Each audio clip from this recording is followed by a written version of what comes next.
Hello, everyone. Welcome to The Person You Want to Be. I am your host, Eric Teplitz. I am honored to be joined today by a guest who really embodies the whole spirit of this show. Merle R. Saferstein is an educator, speaker, and author. She has been journaling for 48 years and has amassed a collection of 380 journals, the majority of which are the basis for her newly published book, Living and Leaving My Legacy, Volume 1. After 26 years as a Holocaust educator, wherein she worked with hundreds of Holocaust survivors, helping them share their stories with younger generations, she retired and created Living and Leaving Your Legacy. Through classes, workshops, and lectures, she has guided thousands of people in sacred legacy work, writing for wellness, and journaling. Her short story collection, Room 732, pays homage to the historic Hollywood Beach Hotel. Merle lives in Miami, Florida, with her husband of 55 years, with whom she has 2 children and 2 grandchildren. Merle Saferstein, welcome to The Person You Want to Be. Thank you. I am absolutely thrilled to be here with you, Eric. Thank you. I'm thrilled to have you here. And I did pronounce your name correctly? Did. Okay. So I feel like we're speaking today for the first time, but I feel like I have really gotten to know you, and I maybe have an unfair advantage in that respect because I've just been steeped in 400 plus pages of your book. And it really had a profound effect on me. We're going to talk a lot about the book today for sure. I was very moved by it, impacted by it, and I think that it's an incredibly important work. And the story behind how it came to be in and of itself is hugely inspiring to me. So I look forward to hearing all about it. The way that I typically like to start these interviews is by asking this question, which is, if you think back, your earliest childhood memories, your earliest notions or recollections of who it was that you wanted to be, who you felt you were, how you wanted to be in the world as a kid, whatever that may have looked like, childhood dreams, fantasies, any such thing. What comes to mind? So my mother was a teacher, and I always felt like I wanted to be a teacher until about, I think when I was in 3rd grade, she had surgery and she was in the hospital, and suddenly I changed my mind and decided I wanted to be a nurse. So our 3rd grade teacher made a booklet, and in the booklet, it has ambition, and mine was to be a nurse. However, that changed really fast. I became an educator, and when I was in college, in my sophomore year, I decided I really wanted to become a psychologist. And I called home, so this was in the early 60s, and I told my parents that I decided I wanted to leave education and go into psychology. And my mother said, "Oh no, Merle, you need to be a teacher because you will always have a job." As if being a psychologist, I wouldn't. And in those days, there was no question I listened to my parents. So I became an educator. I think first and foremost, that's who I am. And that was my dream always. My mom's closest friend was a teacher, and I used to go into her classroom and watch her teach. So I had these 2 very strong role models, and it led me to an incredible career. Do you remember what it was? Was it observing your mother and this other woman in the classroom that sparked that desire in you to become a teacher, or was it your own experiences in the classroom as a student, or do you have any recollection of what sparked that? I would have to say it was my mother, watching my mother. I remember always being so proud of her. I don't know that I felt like I had anything to teach when I was younger, but I just knew that that was something that looked like something I might want to do. So I would say it was more my mother as the role model that led me to think about becoming a teacher. And what did your And mom? I also had some wonderful teachers, Right. and loved them as well. What did your mom teach and what age level? Yes. So she was a Hebrew school teacher, Hebrew school and Sunday school. So she taught in the afternoons, and then on the weekends she taught on Saturday at Sabbath school and also Sunday school. So she taught, I think the kids in her age group were 7-year-olds. And it was interesting because at her funeral, I was shocked at how many of her former students came. And she had students, their children, and their grandchildren, because she taught for 40 years. And so my mom was noted in the community, and everyone knew who Ruth Rothenberg was if you were a member of her synagogue or within the Jewish community. Wow. So what, you had that brief flirtation with wanting to be a nurse because undoubtedly out of a desire to help your mom, right, in her time of vulnerability and need. Makes sense. But then you said you quickly kind of returned to this desire to be a teacher and an educator. What was it in college that got you interested in psychology or thought that you might pivot in terms of a career path? Well, I think for me, connection has always been important to people. I mean, with people, that's really what drives me.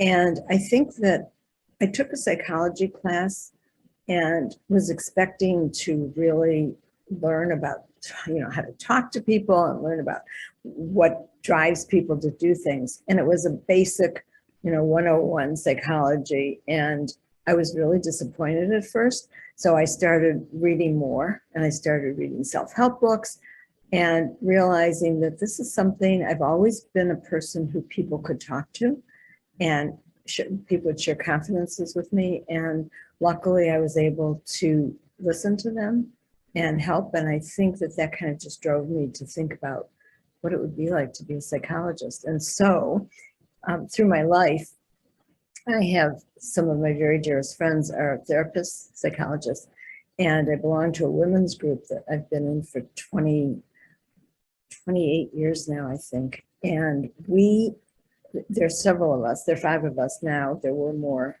originally, but we really talk at a very deep level.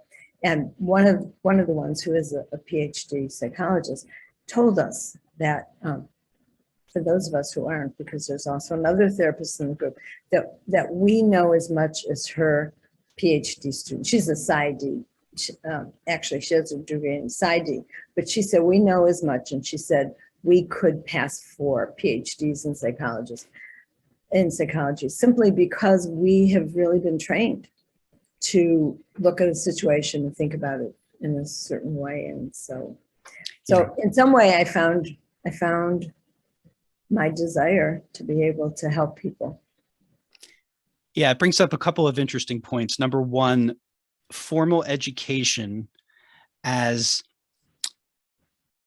credibility to do a particular profession or be in a particular profession versus life experience and also your own personality and character and work that you've done outside of the realm of formal education.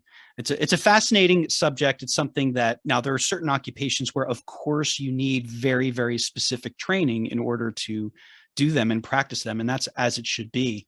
But there are others where the formal education may be very helpful, but I wonder how essential it is to actually doing the work and being effective in it. And what strikes me is that obviously, if you want to be a teacher and if connection with other people is important to you, then being a psychologist is part of that gig, because you have to understand people, you have to be able to relate with them, connect with them, and earn their trust if you're going to hope to do any teaching, right? And so education without psychological considerations seems at best ineffective. True. And when I was at Ohio State, and I was an elementary education major, and so it was a lot of busy work. And I really feel that I didn't get a broad education by any means. I was doing, music classes and uh, children's lit, just things that I would have done anyway, that I would have learned anyway. And I often felt that I would have been a great teacher without having that education. And then later on in my career, when there were jobs I wanted that I knew that I could do and was qualified for, I didn't have my master's, and suddenly I couldn't do them. And I would sit in the interviews and think, I probably could be in your position as the head of the school, and you're telling me I can't do this. So I agree. I mean, sometimes the formal education is not really nearly as valuable as the life experience. Yeah, and sometimes the value in it is that it simply proves that you're serious about wanting to do it, that you're willing to jump through all these hoops and endure all of these, you know, really unpleasant things. Okay, you really want to be a blank, you know, like, well, then let's see how serious you are. So sometimes that is as much of its purpose as whatever is disseminated in the education itself. But yeah, there are certain things that you can only gain through experience. And also, you know, I do think that you have to have your personality has to be a fit for the profession, whatever it is. You know, there's a certain amount of I don't even know how I would articulate it, but you could call it natural inclination, but there has to be all of the education in the world won't necessarily make you good at something, especially if that something involves dealing with other humans. Absolutely. I don't want to dismiss education entirely. Obviously, like there is an incredible amount of value, especially if you want to be a teacher, just understanding human development at different stages of life and ages, which again is psychology, or a lot of that is psychology. You know, in order to effectively teach different populations, whether it's by age or other you know, demographics. But no, it's interesting to hear about it really, to me, reading your book, it strikes me that you certainly were a born educator, and it was inevitable that you would serve this role in whatever capacity, professional and or otherwise, and perhaps a born psychologist as well. Now, when you spoke about imagining being a psychologist, I inferred that you meant like a clinical psychologist, right, working with people one-on-one. But of course, psychology is also a field of research, and a lot of psychologists do not work with people one-on-one. They do research and experiments and work in academia. And that's not me. Yeah, no, it's not. But you know what? Through being such a dedicated journaler, you're studying yourself, and you're studying your own psychology, your own development, your own evolution, your own behavior. And that's a place to start, right? So there perhaps is a certain amount of researcher in you as well. I always think about teachers, the occupation of teaching. My dad was a lifelong teacher, and it strikes me that it's a very, you know, under-recognized and under-celebrated, I would say, profession, an under-respected profession, because there's so many aspects to teaching. You have to know your subject matter, of course, but you have to be a bit of a psychologist. You have to be incredibly organized, you have to be able to manage groups of people, you know, classroom management, as they call it. But there are a lot of hats you have to wear. You have to deal with parents. You have to deal with administration. And I remember my dad shared with me that a fellow teacher at the high school where he taught shared with him that he felt that all teachers should start off as, it went something like this. They should start off as the superintendent of schools. And then as they progress, then, you know, after a certain amount of time and years of experience, they can become a principal. And then ultimately, once they really have, you know, put in their time and earned their stripes, then they would graduate to being a teacher. Interesting. Yeah. Wow. My favorite story about teaching school, I started when I was 22, literally. I had just turned 22. And one of the little boys, and I started in the middle of the year because the teacher got pregnant, so I took over. And so it was actually the end of January. And this one little boy was really difficult. And so I called his mother in to talk to her. And I'll never forget sitting across from her and telling her what I thought she should be doing with her son. And she looked at me and she said, "Miss Rothenberg, do you have children?" And I said, "No." And she said, "I really can't wait to talk to you when you do." And, in retrospect, I realized I knew nothing about parenting, about how to handle, really, as a parent, how to handle a child. And here I am, this young person giving her advice. So, okay. I know it's probably impossible for you to imagine your life had you not taken up journaling. Yes, true. I cannot imagine what it would have been like. For the sake of a thought experiment, let's suppose you had not. So now 48 years, let's suppose you had lived all this time, all these years, and for whatever reason, never have journaled.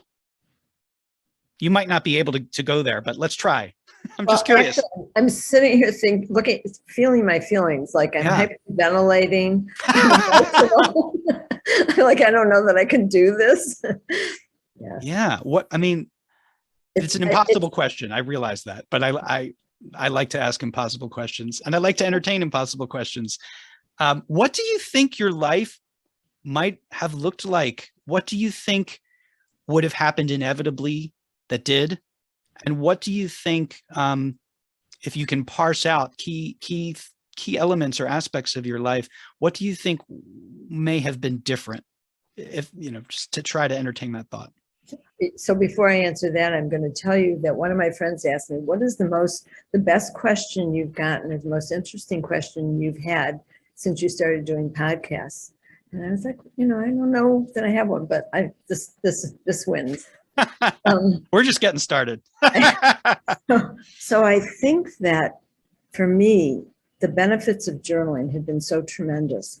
And really, when I have a place to go to work through my thoughts and feelings and to work through an issue, I think that if I didn't have that, I don't think I would be as together, as psychologically sound as I am. I remember that in '86, I went to a therapist for a very short time, and I by then had been journaling for a while, significantly journaling. And she said to me, "I've never known anyone who knows herself as well as you do." And so I think, had I not journaled, I don't think I would be in touch with myself in the way that I am. It has been a companion. It has been a place to vent, to celebrate, to digest my life, really. So I don't know, I can't imagine what life would have been like without it. I would have had a lot more time to do other things. Yeah. I can say that for sure, because I mean, there are days that I spent hours journaling. But it's hard to imagine, truthfully. It's a very good point that it has occupied a significant amount of your life, just in terms of hours. Right. I guess maybe a more common question that people might ask or be asked is, what if you never had to sleep? What would you have accomplished? Well, I mean, it's a weird question, right? But because sleep is that essential to functioning. And in a sense, it sounds like journaling has been perhaps, as significant to your own functioning as a person as sleep. And therefore, if it required this portion of your life, so be it. Well, it's interesting because I often wake up now that I've gotten older, at 4:00 in the morning, specifically so that I have time to journal before I go out to walk. And I mean, I wake up and say, okay, I could probably go back to sleep for an hour, or I could sit and journal, and journaling always wins. Journaling always wins. Yeah. Is there anything you think, are there things that about your life that you think would have been inevitable, journaling or not? I don't know. I don't know that I can answer that. Yeah. I think that journaling has led me to things in my life that probably would not have, I would not have come to the same conclusions. I probably would not be the same person that I am if I hadn't journaled. Yeah. So there's the famous Socrates quote, "The unexamined life is not worth living," which, maybe we can agree or disagree with that statement, but I want to say that just from what I've learned about you thus far, Socrates, you would have made Socrates damn proud. Because So, here's a woman who has really, really examined her life on multiple levels, which we're going to talk about, because not only did you do this journaling as a consistent practice, you've done it for 48 years and counting. You have, I really appreciated also your observations about journaling itself in the book. And you mentioned that when you started rereading your earliest entries, there were times where you wished you had gone deeper and elaborated more, and that through the process of journaling over the years, inevitably, the way in which you journal has changed, I'm sure. But also, it's just an interesting thing to, like, and I've had this experience too of looking back at journals and wanting, like, sometimes being impressed with how much I documented detail wise of something, and like, wow, like, thank goodness I'm so glad that I took the time to write all that down, because there's no way I could have possibly remembered all that even if I wanted. right. But then there's also the opposite of experience of like, talk about this more. What? You just dropped this bomb, and like, you've just like, Exactly. but so there's the examination that comes from the journaling process itself, which is an ongoing thing. You're examining your life more or less in real time. You're examining your own feelings, your own thoughts, your own observations, your own experiences. And I agree with you. The tweaks that we make, sometimes they might be minor ones, and sometimes they may be major life-altering decisions in an instant.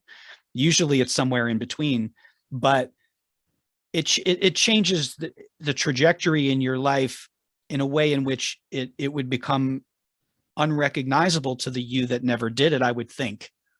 Right. And, it's by being dedicated, and that really is the word that comes to mind, really dedicated to this process, that has reaped you these incredible rewards. But so there's the level of doing it as a practice and doing it in real time. But Socrates, check this out. Not only did she do that, but then you went back at a certain point in your life. And I'm going to read from your book an entry of yours. And as soon as I find it here. Oh, while you're looking for it, I'll just tell you that in my legacy classes that I teach, in the very first class, I always say, I always give Socrates' quote. Oh, do you? And I will never forget the first class, the first of the 8-week classes. That's the quote I give. And I'll never forget one of the women who said to me, well, then I guess my life isn't worth living. And I looked at her and I thought, what the hell are you doing in this class then? Because we are going to be examining our lives in a very particular way.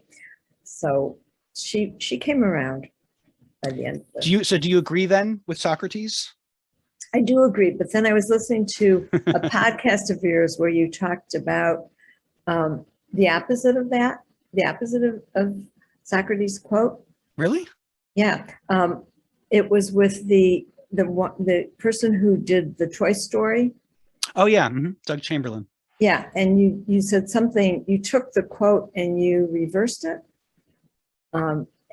And I was thinking about that. I was just listening to that actually this morning on my walk, and I was thinking, is that true? That I don't know. So I'm still thinking about that.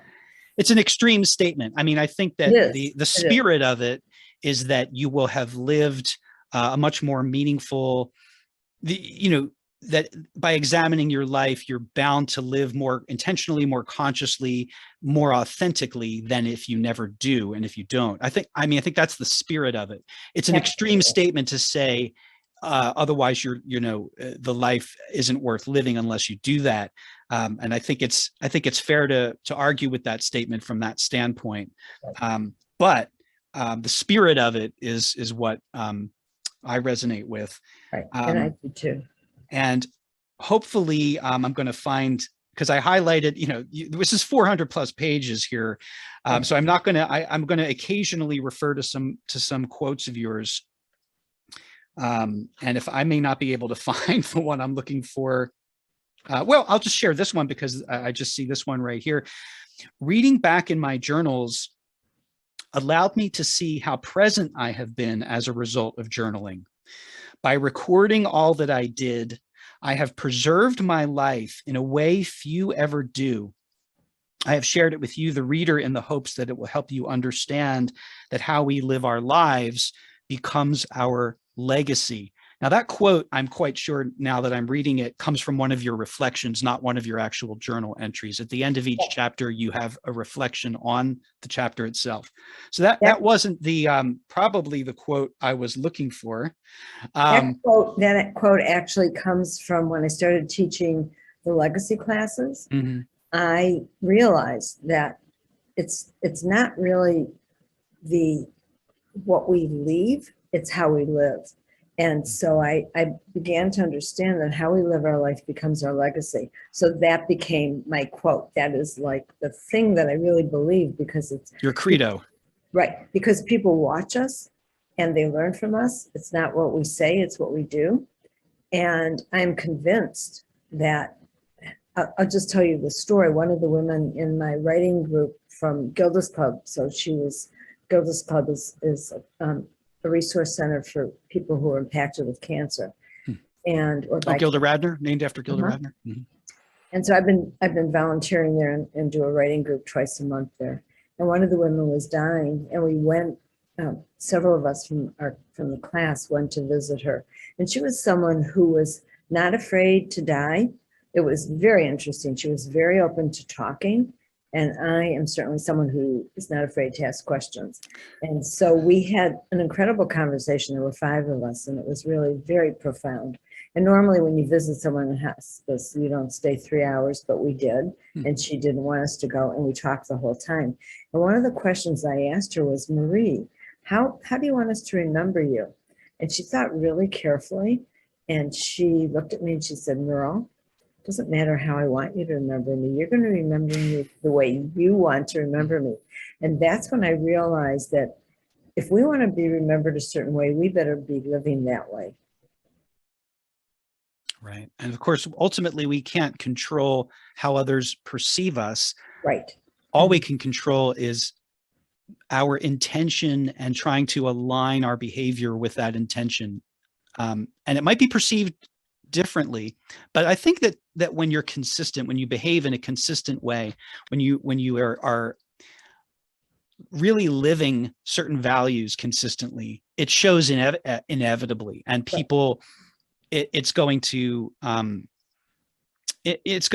people will consciously or otherwise realize it about you. Right. Yeah. That's pretty powerful and profound. And you certainly do not shy away from really any powerful or profound topic in this book. So again, before we dive deep into that now, I just want to ask you how you remember what it was that prompted you to start journaling at the age of 30 after essentially having abandoned it since you journaled as a teenager.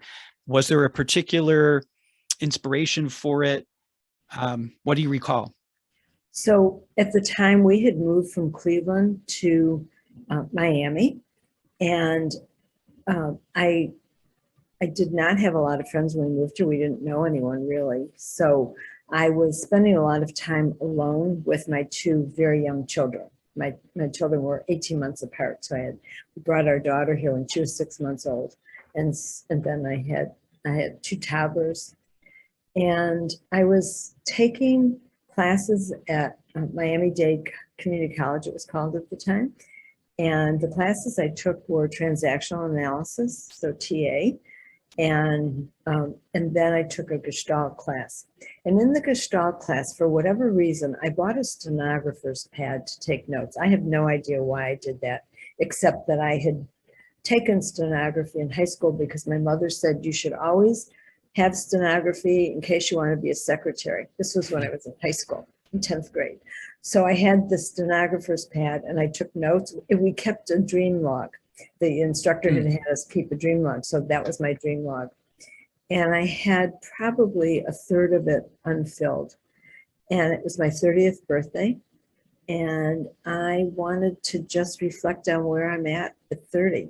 So I sat down, I took out this stenographer's pad, I tore out all the dream log stuff. God only knows why, but that's my first journal. It's very thin. It's literally a stenographer's pad. I can hardly believe that when I think, when I look at journal number 1, that's it. And I wrote basically just where I'm at, about my children, about my husband, about life in that point. And then it took me really I'd say about 7 years before I became a really intense journaler. So from 74 till 1981, I probably have about 10 or 11 journals. So I was writing, but not daily. I was a letter writer from a very young age. I wrote letters. So when I was probably, I don't know, maybe 7, we had family all over the country, and I was writing letters to my family. And at age 9, I remember saying to myself, you better lead an interesting life so you have something to write about, because I knew that I didn't want to write, hi, how are you? And that be the only thing that I said in a letter. And so I was writing letters constantly. In fact, my husband said that I was going to break the bank because he was spending so much money on postage stamps. It would be a typical day for me to get 3 letters in the mail every day. I mean, I was writing all the time. And so did you save the letters you received, the letters back? Oh, I have a lot of letters. I've since thinned them out, but I do have a significant amount of letters that I've received. And I have some that I wrote, the people. Get returned to you? Yeah. It is. My I have been writing since 1982, the end of 82. And at some point, I knew that I wanted to write a book from our letters. So he saved all his letters from me. And I'm sorry, I didn't hear. Was that Tom or Tom? That was my friend Tom.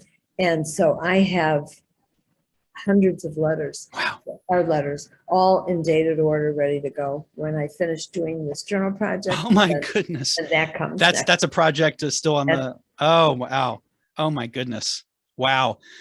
Yeah, it is a very interesting thing. So while the format changed, initially it was letter writing, you were documenting. And again, it's not the same because a journal is usually intended to be private. Right. But you were still communicating and documenting the events of your life through the letters that you were sharing. The one difference is that you were writing them knowing they would be shared, and that with the intention of sharing them, as opposed to writing them for your own personal, purposes and use, right? No. But the letters, just let me say that the letters that I wrote, for example, my friend Lois, we've been friends for 50 some years. We've only lived in the same city for 1 year. So we wrote for years and years and years, and not just, 2-page letter. So 4 pages, 6 pages, but with Tom, and then I had another friend, Jerry, that I used to write to. 10 pages of handwritten letters was not unusual for us. Yeah, I'm old enough to remember life before email and life and writing letters, and certainly I did my share of that. And yeah, it definitely is capturing a moment of your life in time, and but again, you're with the intention of sharing it, not just with yourself or your future self, but it's with sharing it with another person. Whereas a journal, it's funny. I mean, journaling is meant to be a private enterprise, but it's kind of, I think, difficult to completely, I don't know, believe that it will never see the light of day. In the sense that, like, I related to something you wrote at one point, at least in the book, where you were imagining, and I found I've done this in my own journaling, what is someone going to make of this if they see it, or even what am I going to make of this 20 years down the road? And so there's an eye that's usually there for a potential reader, even if you don't want that, even if you have no intention of sharing it. It's hard to help yourself because it's possible. It's always possible, even if it's completely unwanted, that someone could access your journal and read something in it. So being able to nowadays they have things like, I guess, online journals that people keep where they type, and you can password protect them and things like that. But in terms of handwritten journals, which is what I've always done, there is that, I suppose, risk that's inherent to it, of discovery. Yeah, I'm sorry. That's one of the biggest things that I found with people who journal, that they are afraid they're going to be found. And my feeling is that I told myself a while ago that if I ever censored what I wrote because I was afraid, that I would force myself to stop journaling. I mean, that's how serious I was about it. So there are moments when I write something down and think, I cannot believe I've actually committed this to paper, but I know that I have to do it. And I do it. And I just think it's really important. But I originally put my journals at some point when I started having a significant collection into a safe deposit box at a bank. And the reason I did that was not for privacy, but it was because my husband and I had a fire in our house years before that. And when my journals became significant enough to me that I knew they were my prized possession, I knew that I needed to keep them safe. And so I would go to the bank. It was on the beach where I walk, where I was spending so much time. And I would deposit a journal. And I would laugh to myself thinking, these people must think I'm crazy. Everyone comes with their diamonds and jewels. About once a month, I'm bringing a journal in. And they were, I could tell. I mean, they all knew me after a while. And they were so curious as to what is she doing? So that just, it was a safety, but it was not something that I had to worry about. My family has really always respected my privacy, as I do theirs. And my husband says, I mean, I could literally, and I do, leave my journal open to a page, and he says, I live with you. I know the real you. That's enough for me. I do not want to read it. So he has never, ever opened a journal and read it. My daughter one time did, because I told her something that someone told me that she did not want me to know. And this person told me and made me promise not to say anything. And I said, please don't tell me if you're going to tell me something I can't talk about. But she did anyway. And so my daughter was very curious and admitted to me years later that that was the only time she went into my journal, she said, because she needed to find out who she couldn't trust. Wow. Yeah. All right, I'm going to get really kind of existential for a moment. Because your husband's comment about I know you, I've lived with you, I know you, so I don't need to read your journal. I'm kind of the mind that we can really never ever know another person truly. I mean, there are levels, right? And certainly when you live with a life partner for decades, you know them deep on a deep level, much deeper level than you do maybe anyone else other than yourself. But you never have access to another person's psyche. You only have access to their behavior and their presentation and what they choose to share with you. But I would argue that it's not possible to ever completely know another person. And maybe that's as it should be. We all have certain aspects of let's face it, we hide things from ourselves all the time. So even just knowing yourself is fully might not ever be completely achievable. So if we can't even know ourselves fully, and if it's a sizable endeavor to attempt to do so, how can we ever truly know another human being? And in a sense, we can't. I totally agree with you. Yeah. And I think that my journal is the only place where my entire self is integrated. We have different roles in our life and people. So just the other day, actually, at the beach, I was walking at the beach the day after my book launch event. And one of the women from the beach came to the event. And she said to me, I never would have guessed. I mean, at the beach, people know me as a beach bum. They have no clue who I am out in the world. And so I've often said, my journal is the one place where all the parts of who I am come together, and the only place that's true. Because we know other people in different roles in their lives, but like you said, you can't know another person fully. And I would argue, even one step beyond that, that even someone like yourself who has journaled with such dedication and for such a long period of time and have done such deep reflection, I don't think it's possible for any of us to 100% completely know ourselves, because there's always subconscious elements at work. There's the things that some of us are braver than others in terms of facing up to maybe aspects of ourselves that we don't want to cop to or admit to, or that we find, are basically what Jung calls the shadow, the parts of ourselves that we reject or that we don't want to see or, admit to, or, that we find even repulsive. So I don't know. I would throw it out there that from my perspective, I don't know if it's ever possible to be 100% self-aware. I would argue it's not, but that's okay. It's an aspiration, and it's a journey, and self-awareness is it's a process, and it's also like it's an endless process. You can never reach a point where you're like, okay, I know everything there is to know about me. You can't, because some things about yourself you won't know until you're tested, until you're put in a certain position or have a certain experience. And if you've never had that experience, you don't know. Right, exactly. So, you talk about the shadow side. That was a huge for me, because there were things in the book that I chose not to put in initially. And when I started thinking about it, talking to a few of my friends who are therapists, they were the ones who encouraged me and said, people are not going to be so interested in all the wonderful stuff. They want to be able to relate.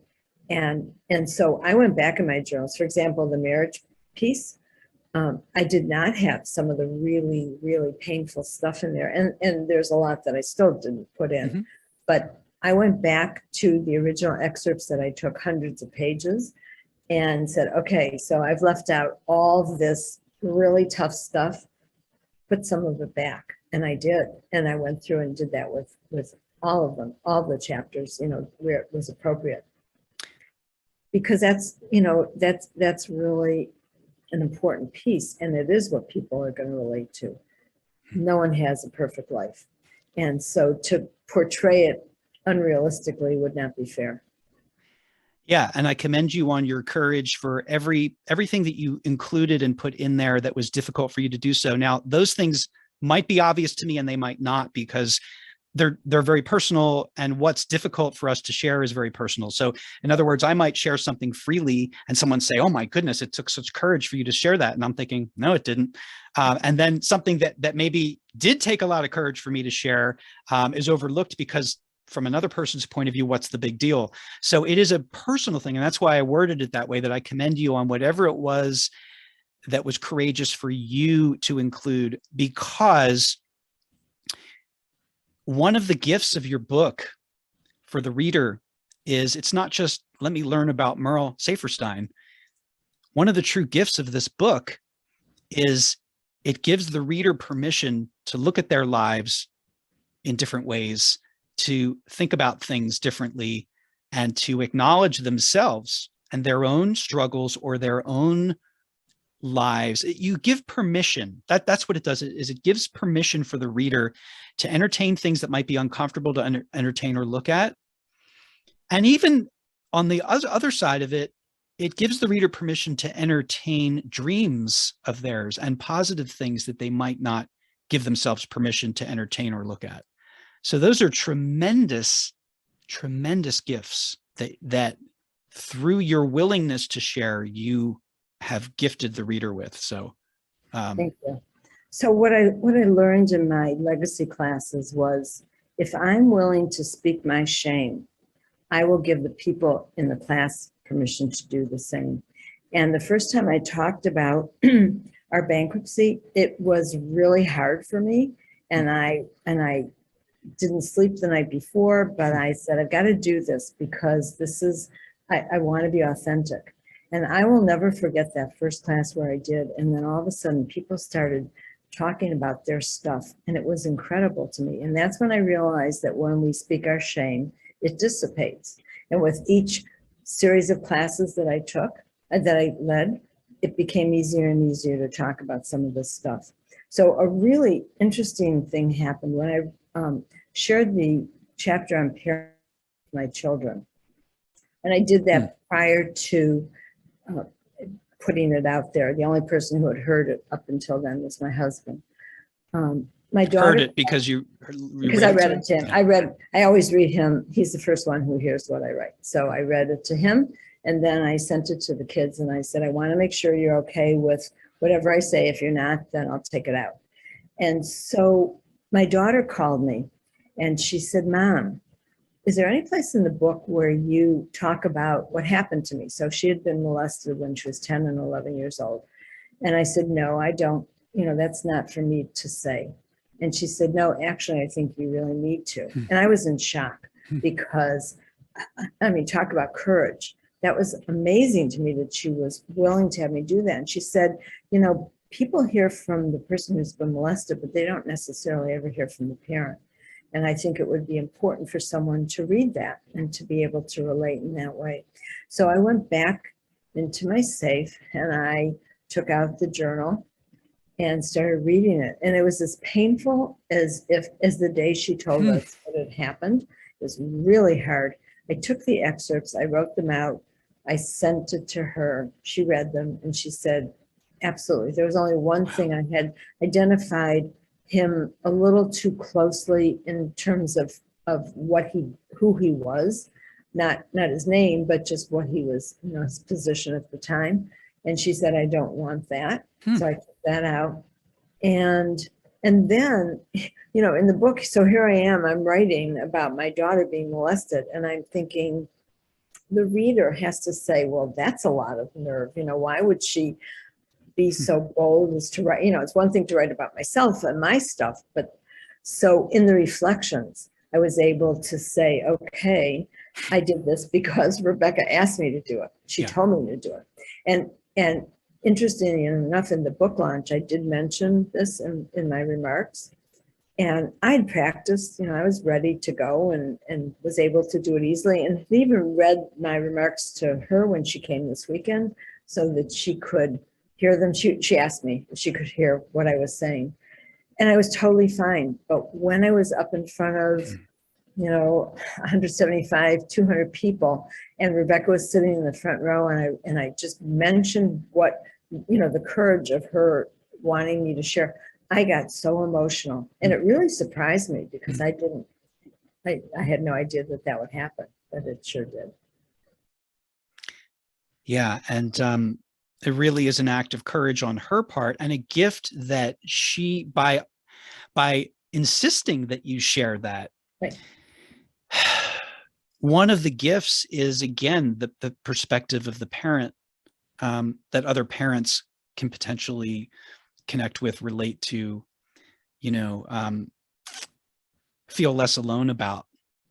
So kudos to her for sharing it herself, but for encouraging you and maybe even insisting that you share it in your book, because it is a different take. It is a different perspective. I have so many questions for you, Merle. Bring them on. Yeah. So when you wrote that first journal at age 30, and you mentioned that it took some time before it became a part of your life. It took about 7 years of erratic journaling before it solidified, right? A couple of questions. Number one, why do you think it took that long, or what was the process, or and what then solidified it for you when you then took it to heart and became more consistent with it? I'm not sure why it took so long. I know that when I sat down and journaled, I was always happy and grateful that I was doing that. I was, I hate to use the excuse of being busy, because I never think anyone is too busy. If you want to do something, you do it. That's a good I point. did, yeah, I didn't have the great need to record at that point. In 81, one of my closest friends at the time, who I used to spend a lot of free time with, got divorced, and she suddenly was out, looking for guys, and her life was really different. At the very same time, football season started, and football season meant that Daryl was in the den watching television all day Saturday and all day Sunday. And if there was a game on Sunday night, there was no going out. I mean, he is a serious sports fan. And so suddenly I was left with a lot of time that I would be spending with the two of them. And I started going to and my kids were old enough, they were like 10, 11, and around that age. And so they had their friends, and they were busy on the weekends doing things, and Gerald was home. So I started going to the beach a lot. And that's when I really started writing. And I bought a book on writing, and I remember I wrote, it was our 15th anniversary coming up, and I wrote a book of about 80 pages to Daryl about our lives up until that point. And so I started writing all the time when I wasn't working or parenting or doing whatever else I did. And then by 82, I was writing minimum of once a day and probably maximum of 4 times a day. I mean, I was writing in line at the grocery store, and if I got railroad tracks, and on my lunch hour, and whenever I could write, I was writing. Do you think you would have done this if you were living in the era of smartphones? Because you mentioned those pockets of time, like waiting in line and waiting for like nowadays, people, it seems, it's very disturbing to me, actually, and I guess this might make me sound old in some ways, but when I observe how people seem to be unable to be with themselves for a moment, I see people literally crossing the street, glued to their phone, earpieces in their ears, and it's like, isn't there a moment in time where you want just to breathe and not have input and not have other people's thoughts in your head, or like to be with yourself? Right. So I think that's so true. And I think that maybe I would not be writing as much if it were then with the phones. But I know that, for example, when I go to the beach, I might put headphones in case someone should call or whatever, but I walk in silence, and just 6 miles of walking and just thinking and being. And in the neighborhood, I sometimes listen to podcasts, but I do think that the phones are a terrible distraction. And I'm guilty. So. Oh yeah, certainly I am as well. It's a very tricky thing to manage and navigate. And of course, they're compelling for a reason. There's a lot of benefits to them, but this notion of carving out space and being deliberate about welcoming that space into your life, it has to be, at this point in time, I think it really has to be a deliberate decision, because otherwise it's just too compelling a draw. And, but what was very interesting in hearing your answer to that question was the confluence of things that had to align to make to open up the journaling into a serious practice for you. And this happens. I appreciate you sharing that, because it's so many things in life are a process, and we're not ready until we're ready. And sometimes that includes external aspects of our lives shifting and changing, that then open up these new possibilities for us, and these opportunities for us. And that sounds like that's what happened. You had these two key people in your life that were less available. Your kids were older. You know, it was a number of things that had to align before you maybe allowed yourself the time to sit and write. Right. Do Exactly. you remember at any point being so hooked that you felt like this is now, you've locked it in, it's not something you're going to stop doing? Oh, I do. And I also knew that I questioned a lot. Why are you doing this? And what is it that draws you? You know, is it a compulsion? Is it obsession? I mean, I had no idea. I just knew I had to. Hmm. And I knew that it wasn't going to stop anytime soon. I mean, Yeah. this is it. I made a commitment without even realizing it. And I was drawn. I mean, I was just drawn to sit and write. And I literally could write. When I would go to the beach on the weekends, I would write, could sit under a tree and write for hours, just journal for hours.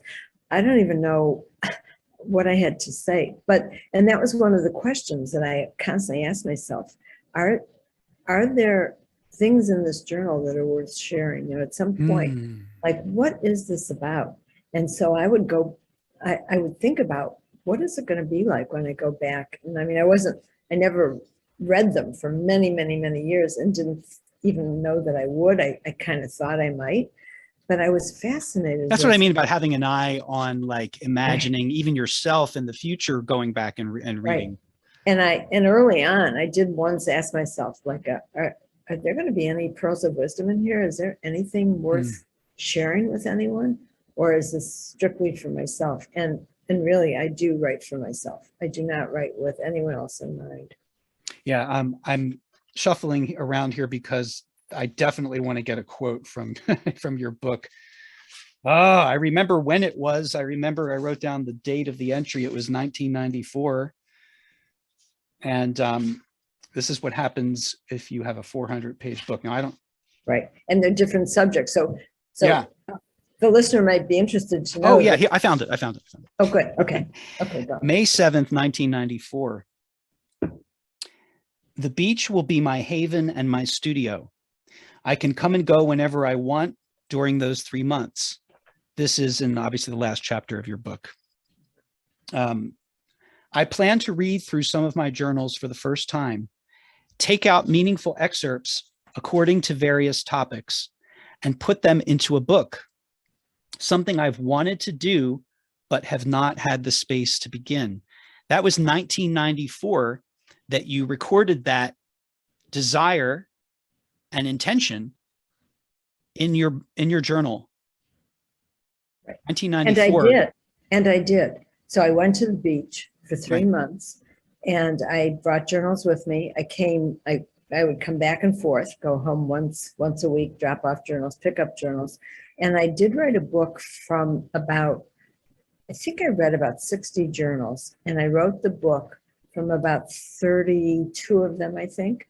A Necklace of Pearls? A Necklace of Pearls. And what ended up happening in retrospect is that it was very superficial.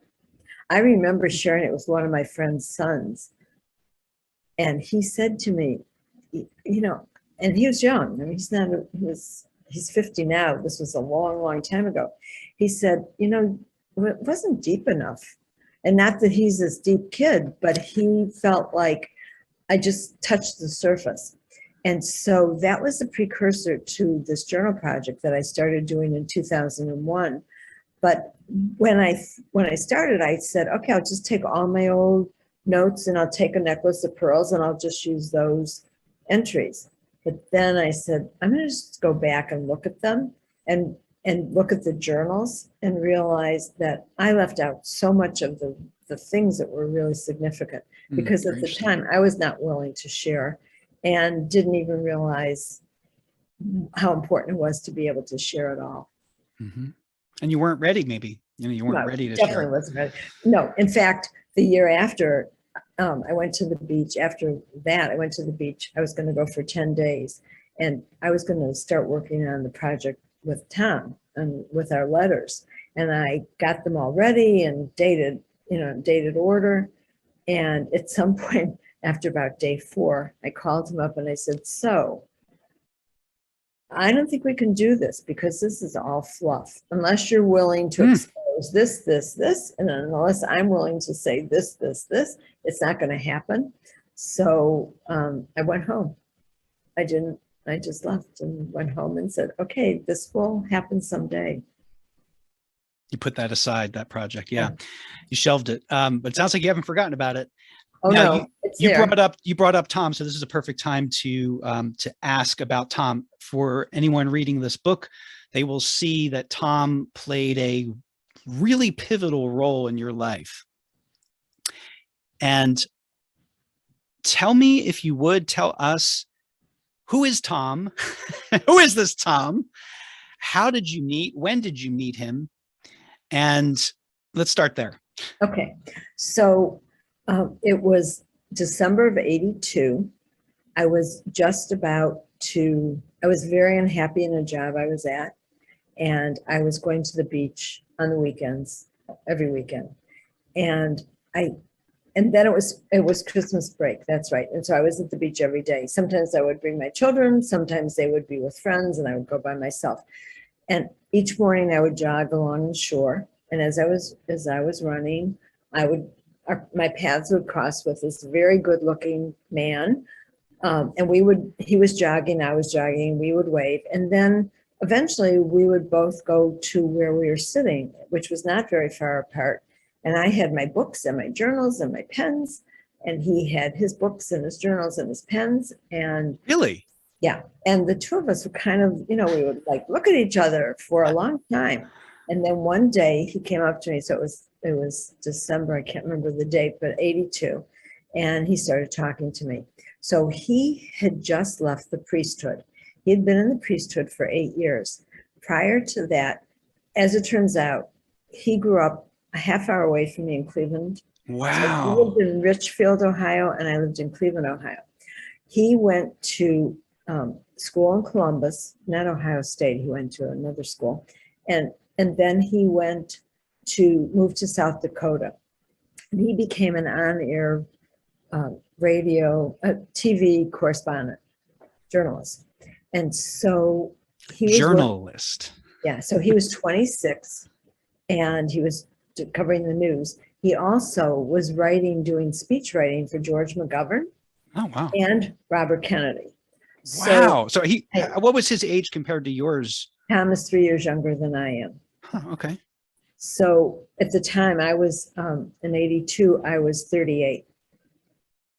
So Tom ended up leaving. So the Kennedys got shot, Martin Luther King got shot and killed. And Tom, who is an idealist, just kind of, it just crumbled his world. And he went into the priesthood. And so he was in the priesthood for 8 years. I met him just as he had left the priesthood. And he was working on a documentary on the moral majority, on Pat Robertson and all of them.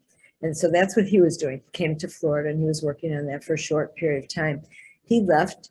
He went first to Washington, D.C., and he got a job working for the National Council of Churches or something. And then he stayed in Washington for a while, and then he went to New York.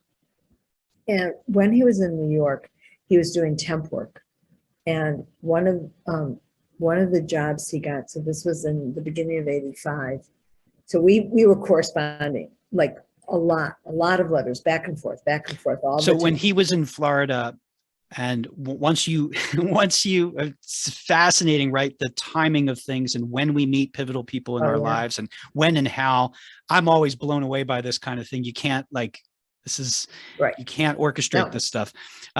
So how, from the time he approached you and you actually interacted, aside from waving at each other while you were jogging, how much time did you have together while he was still in Florida before he moved? Because he was only there for that documentary project. Right. So how long in other words, how much time did you have to get to know him before he moved away? So we had a month. And what was happening was I was actually going through an existential crisis. I was like midlife, trying to figure it out, looking at the spiritual world and trying to understand it, but having absolutely no one to talk to. And here is this man who is steeped in religion. I mean, his major was theology, but he was also a journalist as well. And he kind of opened the door for me.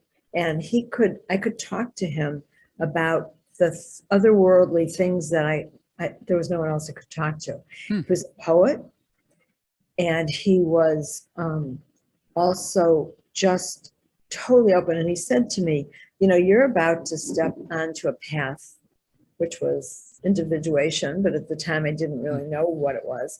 And he said, and once you step on this path, there's no turning back. So are you sure you're ready? And I'm like, Sounds like a scene from The Matrix. Right, I'm ready. Sign me up. So we would sit and have these heavy, heavy conversations. We call them Seminars by the Sea, which is the name of the book that I think that's probably the name. I want to name it. One of my friends said it should be a nice Jewish girl meets a priest or something like that. But I'm thinking that. So we really, I couldn't get to the beach fast enough. I had the 2 weeks of Christmas vacation, and then he stayed through January, I think January 15th, and then he left. So it was a short time, but then we started writing immediately. And our writing, so as much as I was journaling, I was also writing. And you said before how the letters are different than the journals.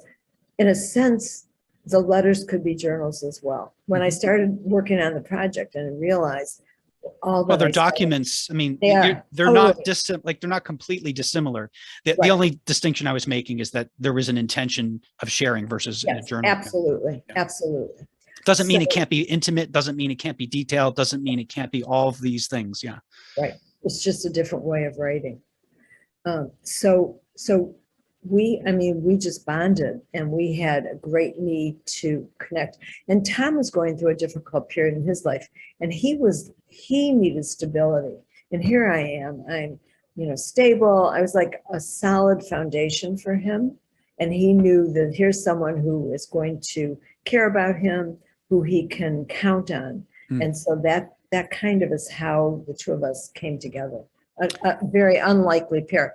And in all the years that I've gone to the beach, and it's been a lot of years that I spent a lot of time there, Tom and only one other person have really become close friends. So it's interesting. You said it's like, it's synchronistic, it's whatever it is. The fact that we met the way we did is really pretty incredible. So he ended up in New York, and he was doing temp work. At the time, there was an operetta called Yours, Anne, about the Diary of Anne Frank. And the person who produced it was the president of the Anne Frank Center in New York. And Tom was doing the PR for the operetta. And this John Flaxman, I think that was his name, was very interested in who Tom was and saw the quality of what he could do. And he asked Tom to come and be the executive director at the Anne Frank Center. At the very same time, someone in Germany. Wait, he asked this temp who was doing PR for the operetta. He's like, do you want to be the executive director of this center? Right. How often does that happen? But I mean, Tom he's a force in himself, and he's so accomplished. And what his background was, I mean, he was doing temp work because he didn't have a job, but he was certainly so capable. So someone found a photograph album of Anne Frank in a chest of drawers, Anne Frank's family, in a chest of drawers in Germany. They recognized Anne Frank, and I don't know how, because it was certainly before her diary. No, was it before her diary? No, it wasn't. No, it wasn't before her diary. They recognized Anne Frank. They sent it to the Amsterdam Anne Frank Center. That center then produced this 800 photographic exhibition of Anne Frank in the world. So it was Anne Frank as the center, and then the Holocaust surrounding it. Tom's job was to take that exhibit and send it around the United States. So in the interim, from when I met Tom, I quit my job in February of 1983 till 1985 when he was working at the Anne Frank Center. I was lost. I was really, really going through Mm-hmm. trying to figure out what I wanted to do, not taking jobs that were offered to me because Yeah, I love that. So that's the chapter called "The Search in the Interim" right, in your book. Yeah, right. I mean, I needed to do something that spoke to my soul, or it was not going to happen. I have to tell you personally, I loved reading about all of these jobs, some of which you personally like interviewed for and went out to, like job hunting for, and many offers which came to you through no initiative of your own. And with each of them, you're like, nope, no, and there's something in me that resonated with that, especially because, you needed a job, but like, Right. this tension between like your financial security needs and the needs of your soul and your kind of stubbornness, or you could call it determination to not just accept anything. So I appreciated all those. So having had the experience of a bad experience in a job, I knew that I wasn't going to be happy unless this was something that really was important to me. And I would sit in these interviews and I would be claustrophobic and I would think, if I feel this way now, imagine being in the job. Just in the interview. And yes, we needed the money. And yes, my parents kept saying, really, Merle, but I couldn't do it. So Tom's job was to send this exhibit around the country. And he called me up and he said, how would you like to bring this exhibit to Miami? You'd be the pilot city. You can make it as big as you want. You can do whatever you want with it. But it's a volunteer position. And at that point, my poor husband, it's like, all right, already, it's enough. But he was really generous. And he said to me, you need to do this because it speaks to your soul. And this is just, I think, the most important lesson in all of this is we never know who we're going to meet and what the circumstances and how it's going to change our lives. And so my mother was, here's the Hebrew school teacher who is only afraid that Tom is trying to convert me because he was a priest. And what are you doing with this man? Turns out that Tom, I did bring the exhibit to Miami. It was a huge success. It was something, I had no experience, but somehow it happened. And it led me to working to my career in Holocaust education for 26 years, just because I met the stranger on the beach. Yeah. So again, something you couldn't have planned. And you were really you really do capture it well in those journal entries that you include in the book about just how unsettled you felt and how much you were searching for something. This opportunity presents itself and literally alters the course of your life in ways you never possibly could have imagined. I want to read a couple of quick excerpts from your book, journal entries, about this time. Before you start reading, Yeah. I just want to say that the day before he called me, I was at my all-time low. I don't think I have ever been as down, scared, depressed. And then the next day I get this phone call and it was like instantly my whole world changed. It's just incredible how that happens. Sometimes we have to go to the bottom to get. It is incredible. I've thought about this a lot in my own life about how your entire worldview can shift literally in an instant. Yes. And you go, and just now, it often doesn't. Let's be real here. That doesn't happen on a regular basis usually, but it does happen, and it's profound just to even realize that it's possible for that to happen. And it can go in either direction. You can go from the depths of despair to elation, or vice versa, literally in an instant. But your whole outlook on life can change that quickly. I think it's a good reminder and thank you for making sure to point that out, because it's a good reminder for people at a low point, who are going through a really difficult time, to know that, because the insidious thing about depression is that it does not allow for those kind of insights to come in. Right.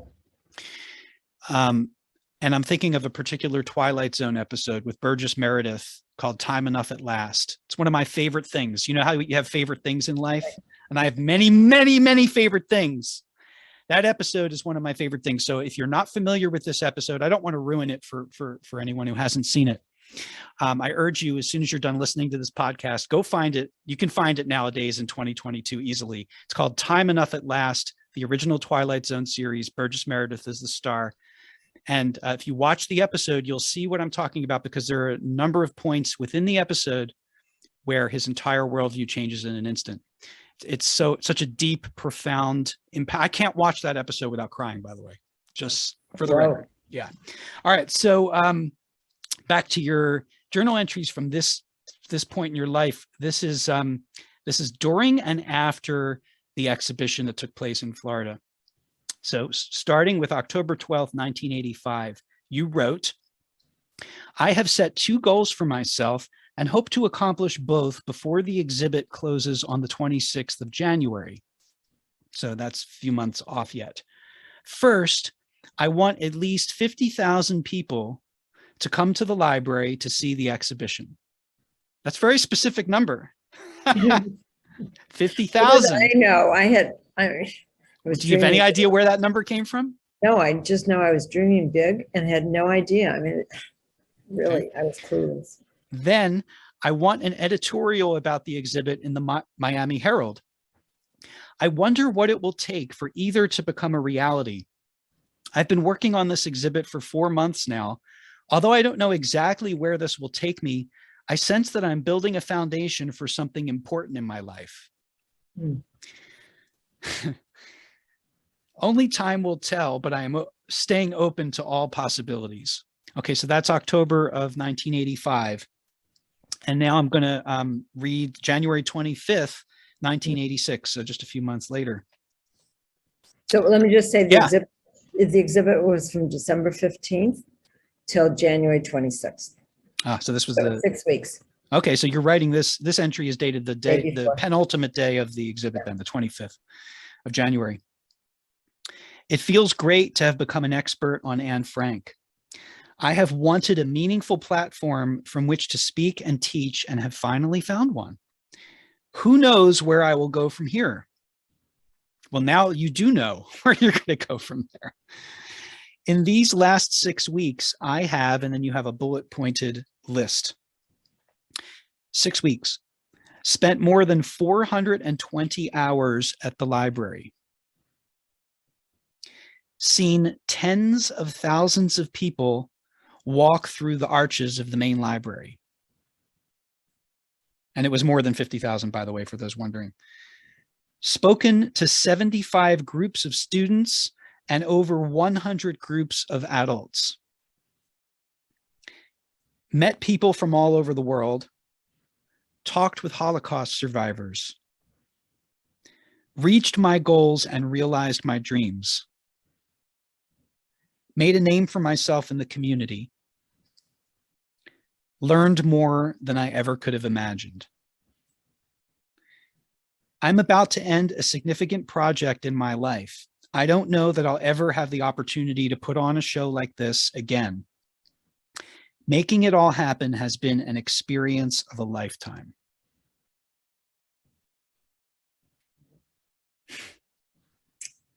Was an incredible opportunity.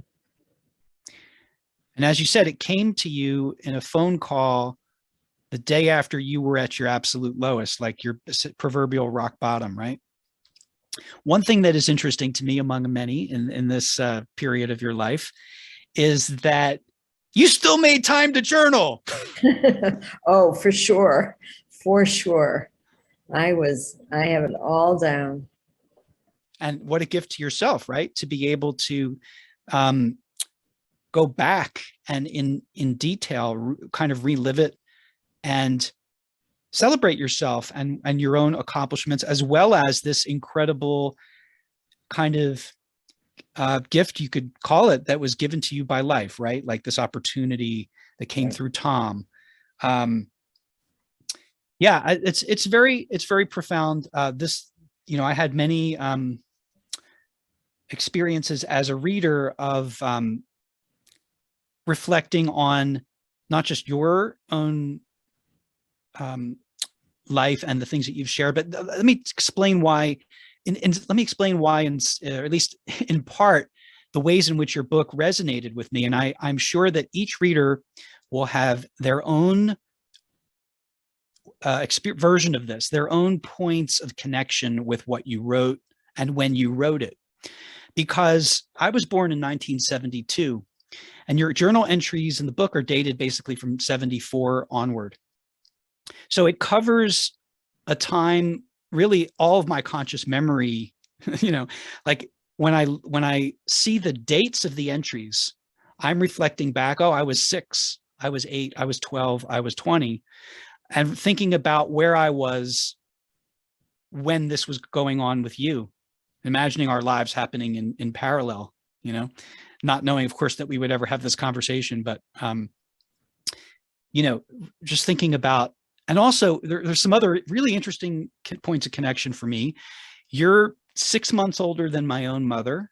My parents will be married in October for 55 years, just like you and Daryl.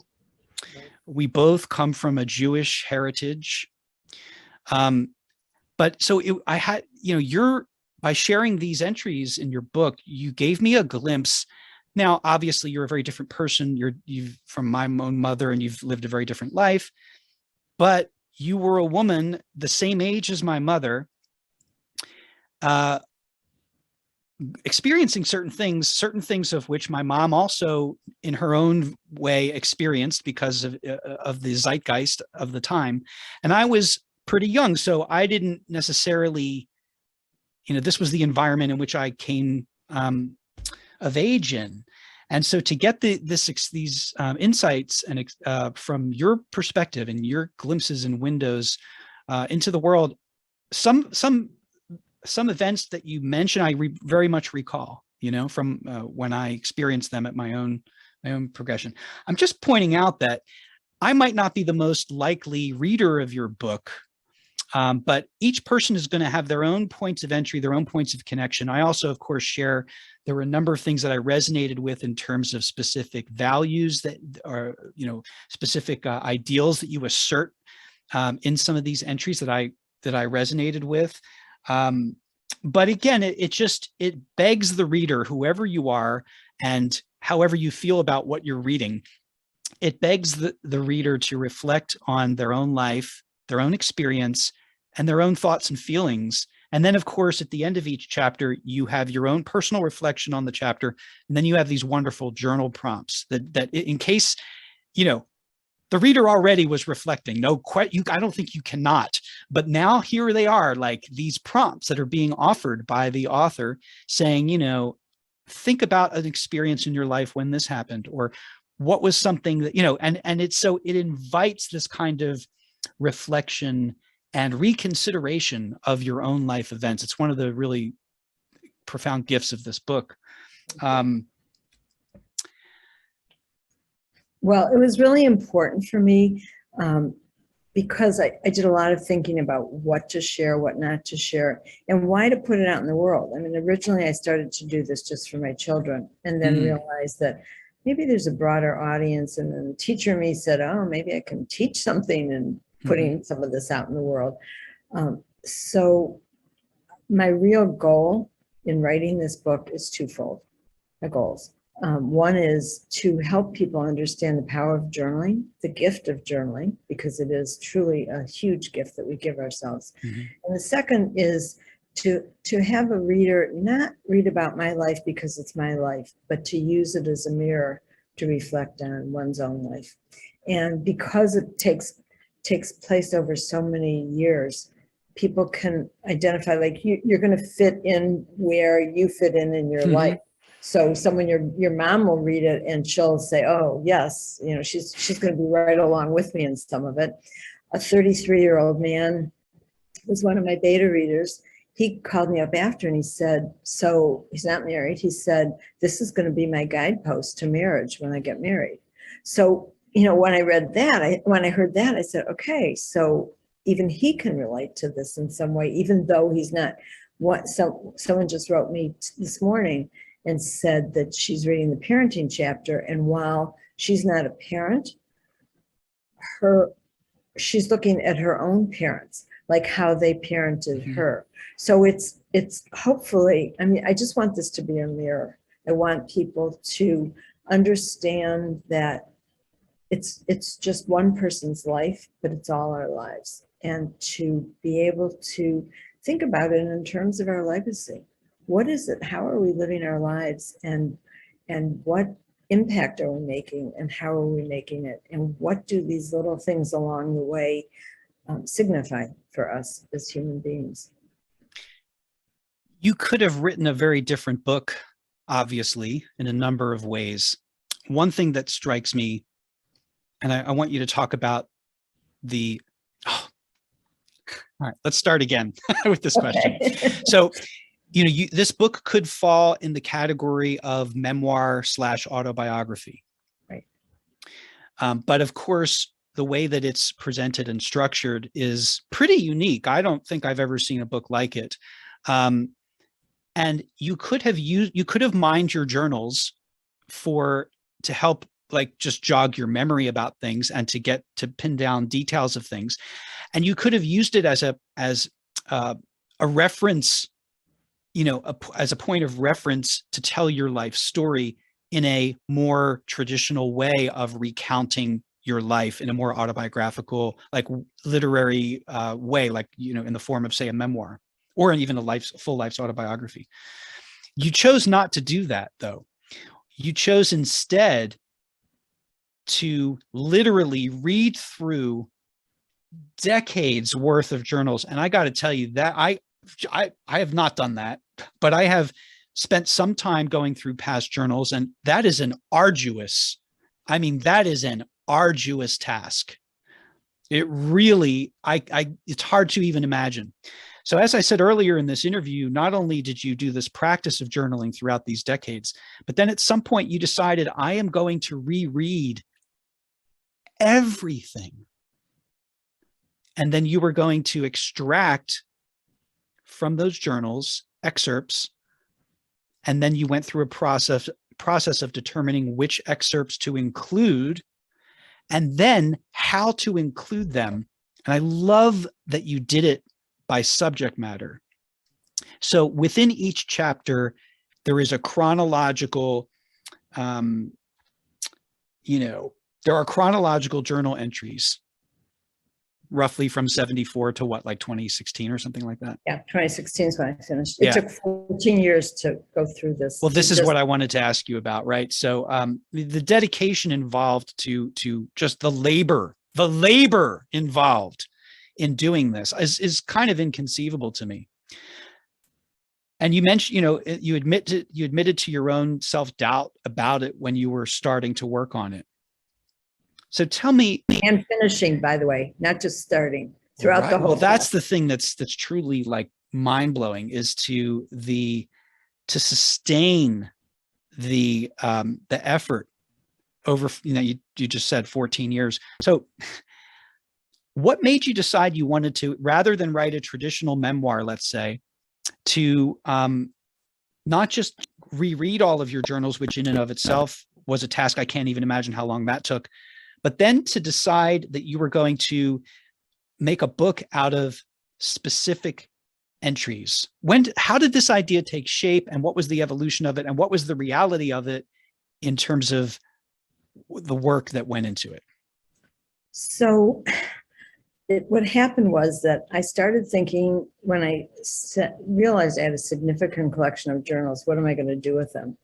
And initially thought I should leave them to my children. And so I agonized and went through many years of deciding what to do. And in the beginning, in the journaling chapter, it's very obvious. It's like, I'm sure people are saying it's enough already, just make a decision. But I knew at some point that in 2001, I knew that these journals were for my eyes only. And I said, okay, so I've got all these journals. There's got to be something in here worth sharing. I think that my children should have them or have something. So I don't know exactly where the idea, but I know the idea to do it in topic form came when I went to the beach in 94, because I remember when I was packing to go to the beach, I started thinking, oh, I'll look for these topics, I'll take, and so I don't know, maybe at the time I had 20 topics. When I started doing this in 2002, I started with 70 different topics. And what I did was, I mean, that in itself is crazy. This whole thing, by the way, is crazy. And I often wonder Good crazy. if anyone in the world would ever do anything like this. I don't know, but I did it for whatever reason. So what I did was this is a little of the process. I took the smallest Post-it notes. I cut them into fours. So they're already small. So I cut them into fours. And then the first thing I did was I went through my journal, and on the top, I had Post-it notes sticking out with the dates. And I would put the date on both sides, because sometimes a date would be, I'd start on one page and it would go 3 pages. So I'd need to be able to see both sides rather than turning. So that's the first thing I did. And then I would go through the journal, and as I would read it, I would look at paragraphs or excerpts that felt like something I might want to share. I did not know what that looked like. I just knew that this is what I was doing. I was going to mine my journals for excerpts, whatever. And so in every journal, I would have anywhere from, 100 to 200 of these Post-it notes. And all I would do is just put the topic. So it would be parenting, marriage, spirituality, who am I? I mean, I had a lot of topics. And then I would finish a journal, and sometimes I would have more than one journal finished. And then I would go back in the computer. And so in the computer, I had a file for each of the topics. And so I would go through, and in some journals, for example, there might be an issue going on. So one subject might come up more than others. So if it was a journal that was like specifically about my job, for example, I would take the one subject that had the most tabs, that just felt like this is what this journal is really about. And I would do that first. So I would sit at the computer, I would manually type in the date and the excerpts. At the same time, if there was any excerpts that I came across from people in my life who I felt might appreciate reading something about themselves and their lives, because I often would write about other people, I would also tab those. So when I got through going through all the subjects, and sometimes, so I would do one specific topic, and then maybe there were 3 others that really were prominent. I would go through 3 at the time, and then I would just go through, and it was like back and forth. It was crazy. How many times would you have to go through a single journal, for instance? Sometimes a lot of times. And then at the end, all that was left were those excerpts that I was going to share with people. And then I would sit down and send emails. And I did that for 2 reasons. 1, because I thought they would appreciate hearing some of this stuff. And 2, because I wanted people to understand what I was doing. I wanted them to see that, she's doing this for me, this little piece, but she's doing this through all her journals. So it was helpful for me to have people just understand this. I mean, no one could really understand, because I could barely understand this. It would take approximately, I'd say 11 hours from start to finish of one journal, from reading it and then tabbing it and then putting it in the computer. And it took 14 years, but one summer, in the summer of 2016, I had about 90 some journals left. And I was crazy. It was like, I can't. It's like the race to the finish line. This is enough already. And so I decided that summer I was going to do nothing. The only thing I was going to do was go to Gilda's Club and do my writing twice a month with women who had cancer or were impacted by cancer, and walk every morning. So I would walk about 6 miles every morning. Miami is hot, so I'd go very early in the morning, most of the time at the beach, but sometimes just in the neighborhood. And then I would come home and write and work on my journal project. 77 days. And at the time, I thought, I do not know a single person who could do something like this, who could be basically in isolation. Daryl would come home at 5 o'clock. I would put my work down. I'd talk to him while I was making dinner. We would have dinner.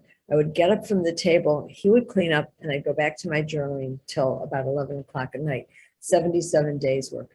Of course, that was before COVID. And then all of a sudden the whole world was, Right. oh, so it wasn't 77 days is nothing. You know, I thought it was like so special, but not at all.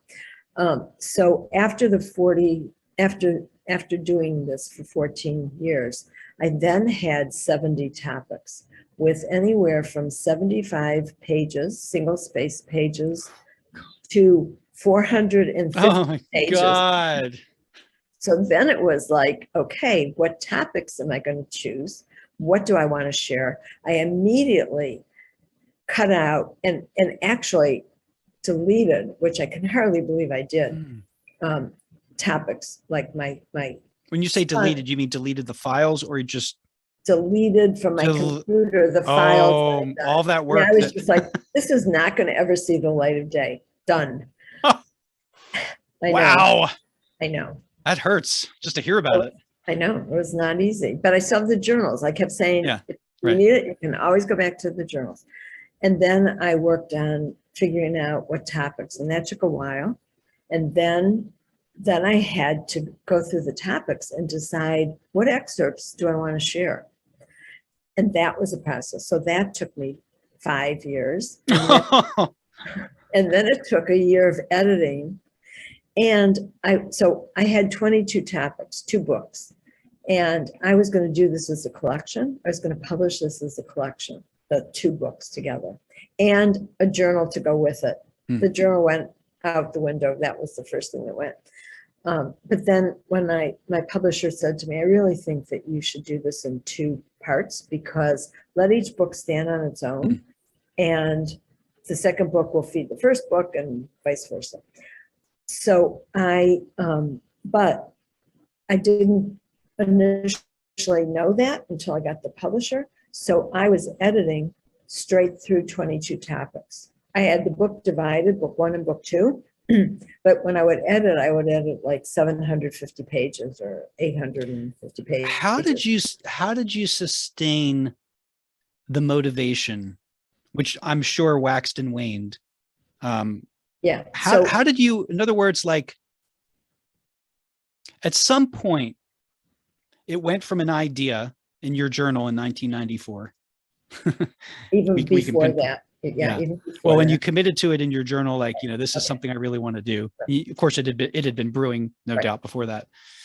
At a certain point, this is a project that, any number of people, even if they had been as sincere about it as you were, easily could have abandoned at, untold numbers of points along the way and just given up and said, you know what, this is just far too much, far too overwhelming.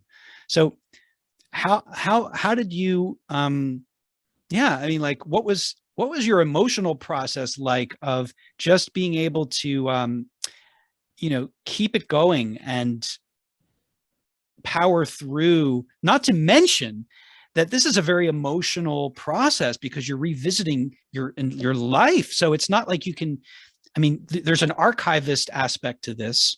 Right. But there's also, you can't be objective about it because it's your own life. And how do you not stop and just reread and go, oh man, just as a reader who's another person, I'll tell you, like the 2 chapters, the Holocaust Documentation and Education Center chapter, part 1, I'm guessing part 2 is coming in the next volume. It is. And then the March of the Living chapter. Whoa. Well, in the second journal, in the second book volume, I have a chapter called Those Who Were There. And it's about 30 different vignettes of Holocaust survivors who I knew and loved, who shared their stories. And it's different pieces so that a reader will get the experience of, everyone thinks the Holocaust is concentration camps. There's so much more. That chapter is brutal. If you think the March of the Living is difficult, that one is brutal. Even for me, every time I read it, the second volume has also death and dying, because I did a lot of death work, and that's a little heavier. But there's also stuff in there like loads of lists. I have one chapter that is only lists. Anyway, how I did this is I was determined. There was never a moment that I said, I'm not doing this project. There were moments that I put it aside and needed to take a break. Yeah, sure. There were, when I started doing it, Daryl said to me that summer, he said, does this mean when I come home, you're going to be angry at me all over again? I said, well, let's see. And one day you mean for in, past transgressions? Right. One day he walked in and was ready to kill him before he even got through the door. He said, okay, I get it. There were times it was grueling. There were times that I would actually cry. There were times that I was so grateful that I had this, to be able to see my life in this way was pretty incredible. I think the most emotional piece of all was the vulnerability of, I'm gonna put my life out there. I'm not putting everything out. In fact, some people, some of the early readers said, well, why didn't you explain more about such and such? And I said, you know what, be glad you got what you got. Right. Because you're not getting more. So I am, and I still am. I mean, you know, it was one thing theoretical to say someday people are going to read this, and now it's out in the world. I have no idea who's reading it and how they're going to react. And it's really, the vulnerability is a big piece. The self-doubt. Is that a big piece for you as we speak right now? Absolutely. Yeah. Absolutely. The self-doubt of why do I think that I have anything to say? And why do I think that anyone is going to care to read about my life, even though I want them to think about their life? This is the vehicle. And so why is that okay? And so those parts have not gone away, but I've just decided this is important enough. And really, I think if I hadn't done this legacy work that I've been doing for the last 10 years in the teaching and speaking, I think that I might not have been as comfortable doing this, but I understand that this really is my legacy. This is my written legacy that I'm leaving to my family and my loved ones, and hopefully for everyone. And whomever else it reaches. Right, and whoever reads it and even for a minute thinks about his or her own life and how they're living it and what matters, what's important to them, then I will have accomplished what I hope to accomplish. It is, to underuse a word, or impressive. I mean, seriously, it is an astounding dedication that you had to see this through, and to persevere through what I can only imagine. I can only imagine some of the difficulties emotionally and just physically. I mean, incredibly taxing, tiring, and just the sheer scope of it is unbelievable. It really is. So kudos to you for actually realizing it, finishing it, realizing it, publishing it. It's astounding. And there's so many relatable aspects of the book, and also hearing you talk about the process of it, and the self-doubt and the questioning of yourself and the wondering, does anyone care? These are universal things that people grapple with. You mentioned that you probably, you know, a big part of your ability to do this was the legacy work you've been doing in the last 10 years.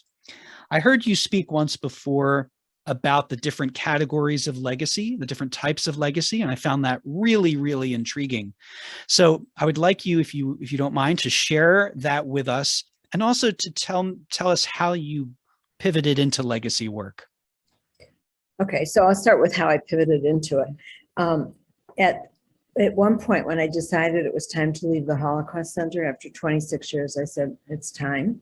And I also wanted to write a book. And so I started thinking, okay, I want to write a book, but I also want to teach. And I also want to be able to speak. So in my journals, I would write about what am I going to teach? I could teach about prejudice. I mean, that's what I devoted my life to, helping students understand, but that just wasn't going anywhere.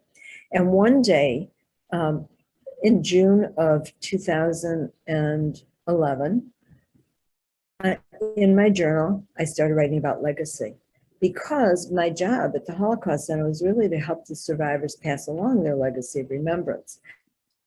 And so I thought, maybe there's something to that. What would that look like? Would people be interested? I had no idea, truthfully, but that was what I started thinking about.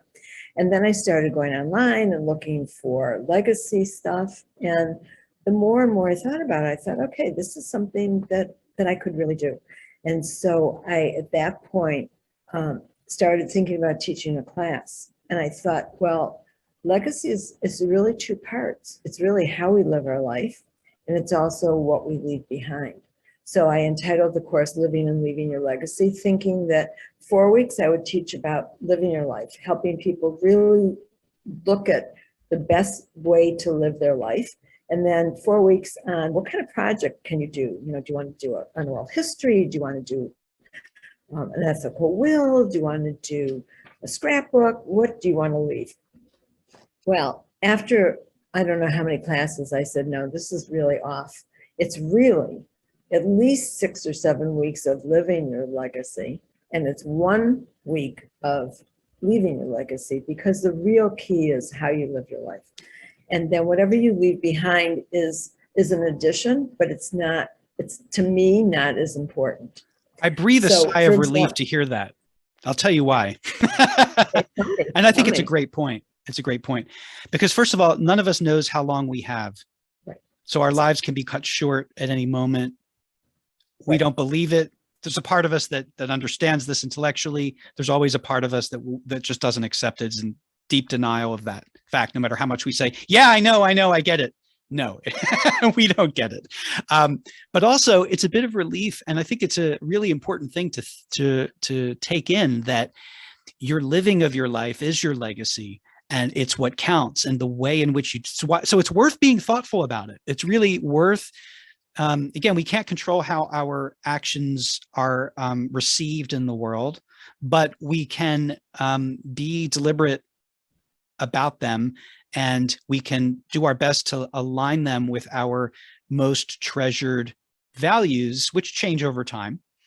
And that if we are able to leave something behind, in addition to that, in addition to the memories people take with them of us when we depart, great. But that's not as important.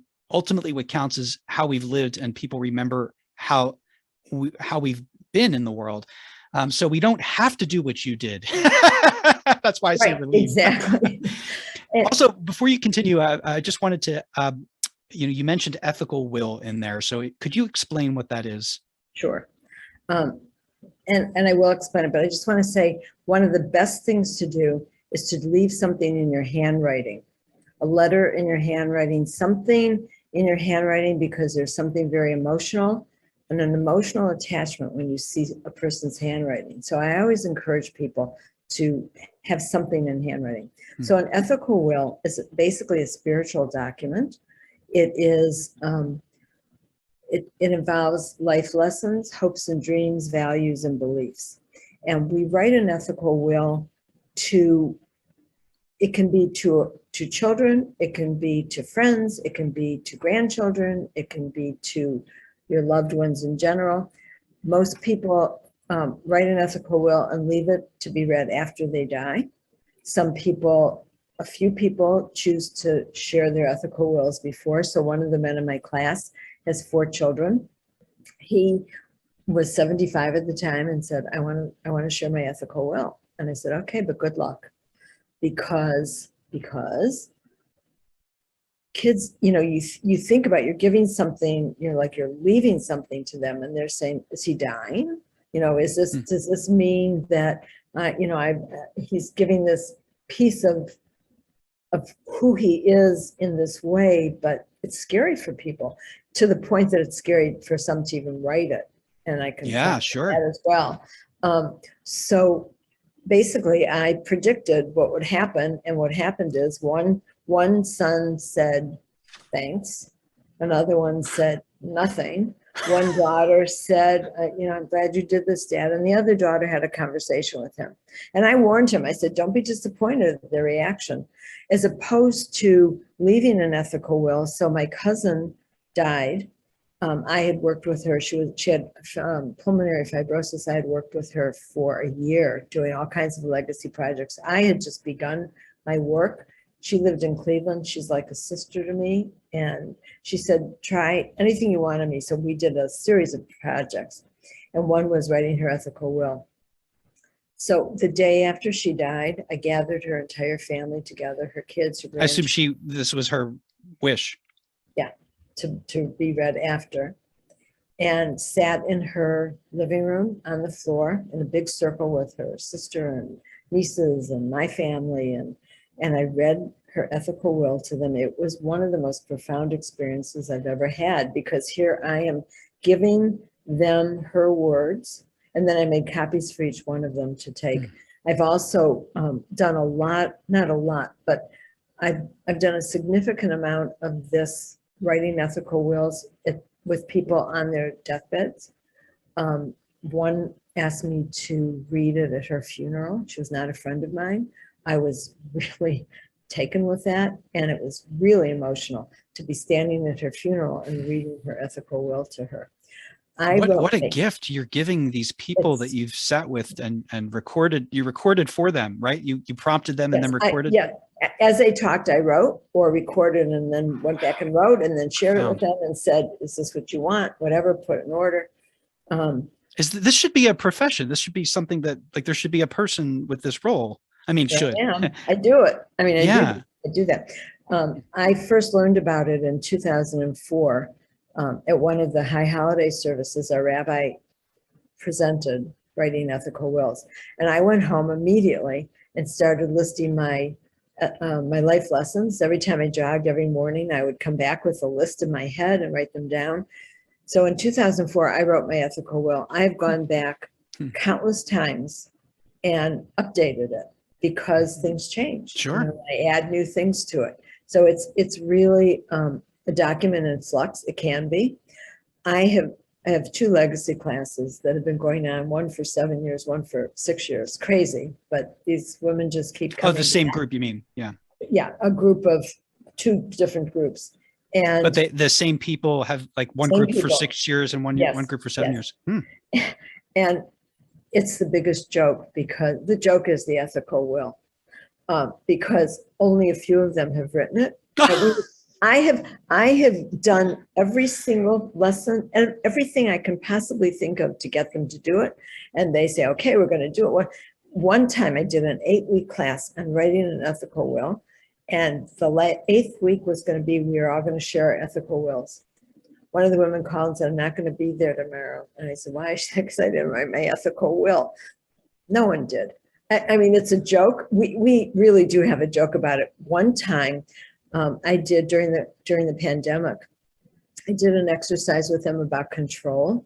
What are you in control of? What are you not? And one of the women lost it. She said, I hate this exercise, because she felt so out of control. She said, I would rather be writing my ethical will. So and we joke about it all the time. That's great. The power that shows you, though, right? This is what I was, talking about, the power of avoidance and denial of death. We don't want to, face it. Right. Well, one of the legacy classes finally has allowed me to transition to talk about death and dying. So we're doing all that for these weeks now, instead of the other. So your other question was the different kinds of legacy. So I'll tell you. So the first one is, and some of these came from Brad Meltzer, who's an author. And when I was first looking online for legacy stuff, he did a TED Talk on legacy. And so some of them are his original. So the first one is family. It is, is a friend, the legacy to a friend. So it would be a doctor to a patient, a teacher to a student, friend to a friend. So I don't know, maybe 6 or 7 years ago, I got a Facebook message from someone who had been in my third grade class in 1968. And she said, I'm assuming that you are the Merle Rothenberg Saferstein, who was my teacher at Adrian Elementary School, because I can't imagine there would be anyone else with that name. And so we started corresponding. She came to Florida. She took a picture of us together, posted it on Facebook, and all of a sudden I started hearing from all these kids who had been in my class. Stories like, my love of reading came from when you used to take us outside and read to us under a tree. Or one of them, who's now a psychiatrist, wrote me and he said, I hope that you know the influence you had on my life. I mean, he was in third grade. What I realized is that we, as a teacher, every June, I would say goodbye to these kids. In those days where you could hug them and, send them on their way, and have no idea the impact. So this for me was huge too. And to this day, in fact, this morning I got a note from one of them who said, I just got your book. Believe it or not, I can't wait to read it, because she was not a reader. And so in third grade. So, in third grade. Right. And so that's what she wrote to me.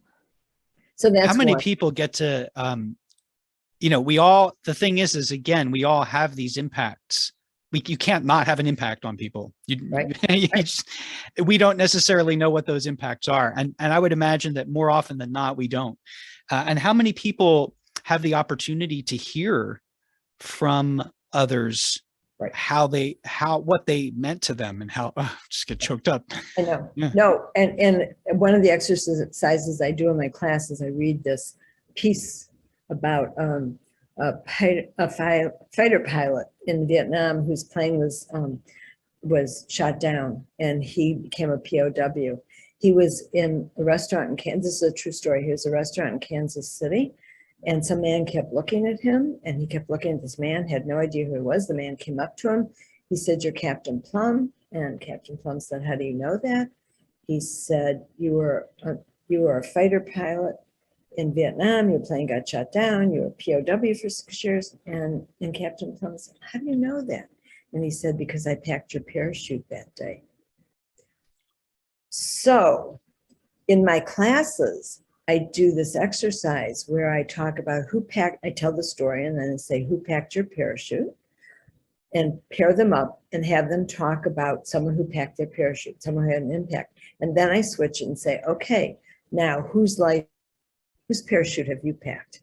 Because people don't necessarily, it's easier to think about that someone's impacted your life, but you don't necessarily think of one time. One lady said, "Don't you think it's a lot of nerve for us to have to think about whose life we impacted?" And I'm like, I hope not, because it is, you need to really think about why you feel that way. Okay, so the second one is impact on a legacy on the family. So who you are in your family, which is, clear. Who you are to your parents. I'm sorry, just to pause real quick. So just to clarify point one, the first category you described as the friend legacy, but then you also mentioned that it could be, I think but you mentioned other examples, not just friend to friend, but really like one-on-one in some kind of, whether that relationship is teacher student or doctor nurse, yeah. And then the second one is family, and so that's self-explanatory. The third one is community, who you are in your community. So community can be your church community. It can be your neighborhood community. It could be your city community. Who you are depends on how willing you are to go out into your community. So for each person, it would be a different impact. And you could be a part of multiple communities, absolutely, right? Absolutely. And I think many of us are. So that's the third one. The fourth one is my favorite, and that is the impact we have on complete strangers. So we have no idea and this is basically what you were saying, whose life we're touching.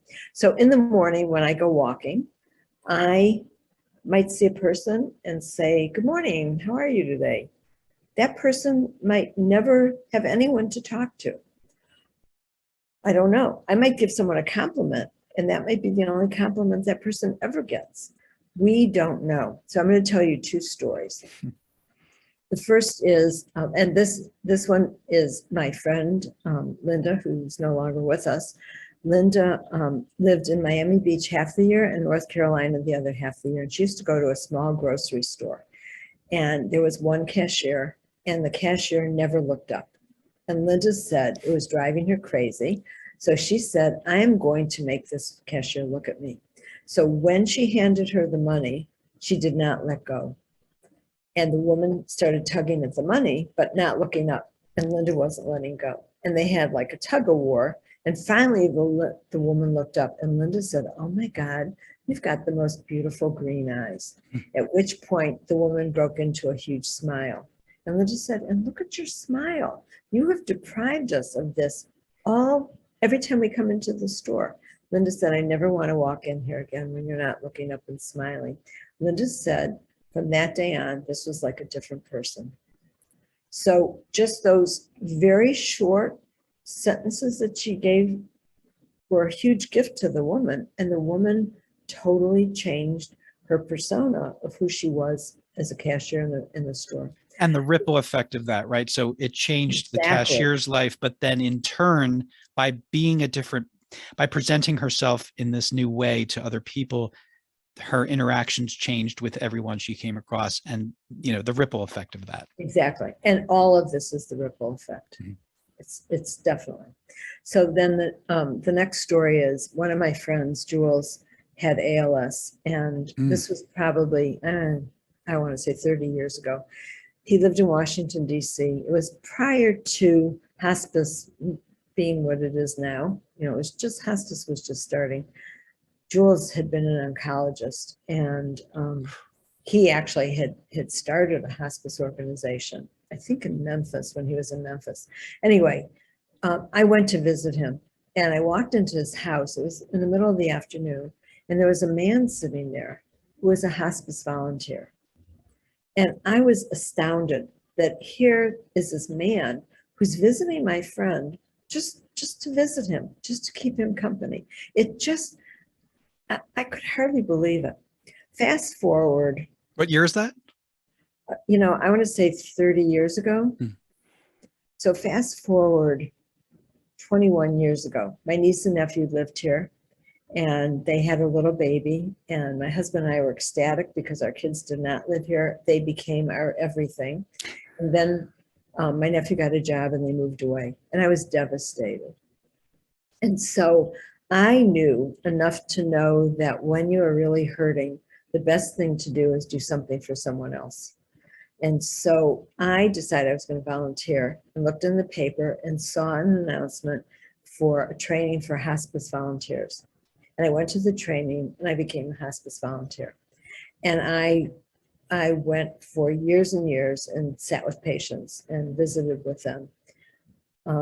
Now I do legacy training with hospice volunteers and staffs on hospice organizations to help them to do you train the volunteers to do the legacy work, right, with their patients. The volunteers and the staff.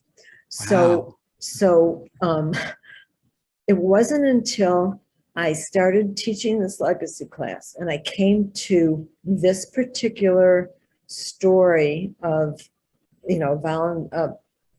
impact a stranger has on us, that I realized that it was Henry, and I found out Henry was his name by my friend's wife. It was Henry who really impacted my life in a huge way, because somewhere in the back of my mind, I never forgot what that was like to see someone being a volunteer for my friend in hospice. So Henry was the volunteer that sat with your friend Jules, right? And the impression, just by being who he was at that moment in time, and you're witnessing it, right, had a significant effect on you, which in turn has had a significant effect on all of the people that you have now trained and right, worked with, all because of this person's example. So they weren't even they were just being a certain way right in the world, and the impact has reverberated. I have to ask, with this legacy work that you've done, and then becoming someone who trains hospice staff and volunteers, do you have a title, or did you essentially give yourself this job, so to speak? Like, in other words, did you just declare, I'm doing this, this Right. is who I am, and this is why I'm qualified to do it, and I'm doing it? Right. So I give myself as a legacy educator. Yeah, let's start there. Yeah, Like, you're right. So that's basically, because that's not a program you get a credential in. No, not at all. Yet. And just as a side note, I am going to be giving in July. I'm doing a workshop for social workers, nurses, music therapists on journaling. So they're doing a whole series, a year-long series on trauma. They're all hospice workers. And I'm doing journaling for self-care, wellness, and compassion.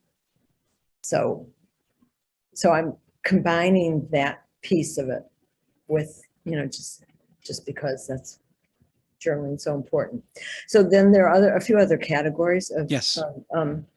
Legacy. One is foundation legacy. So you walk into a hospital and you see someone's name on the building. So that's, leaving a legacy, not necessarily doing anything but giving money to something, which is big, sure. huge. One that I made up is, and I don't even know if it's the appropriate name, but I call it change of culture.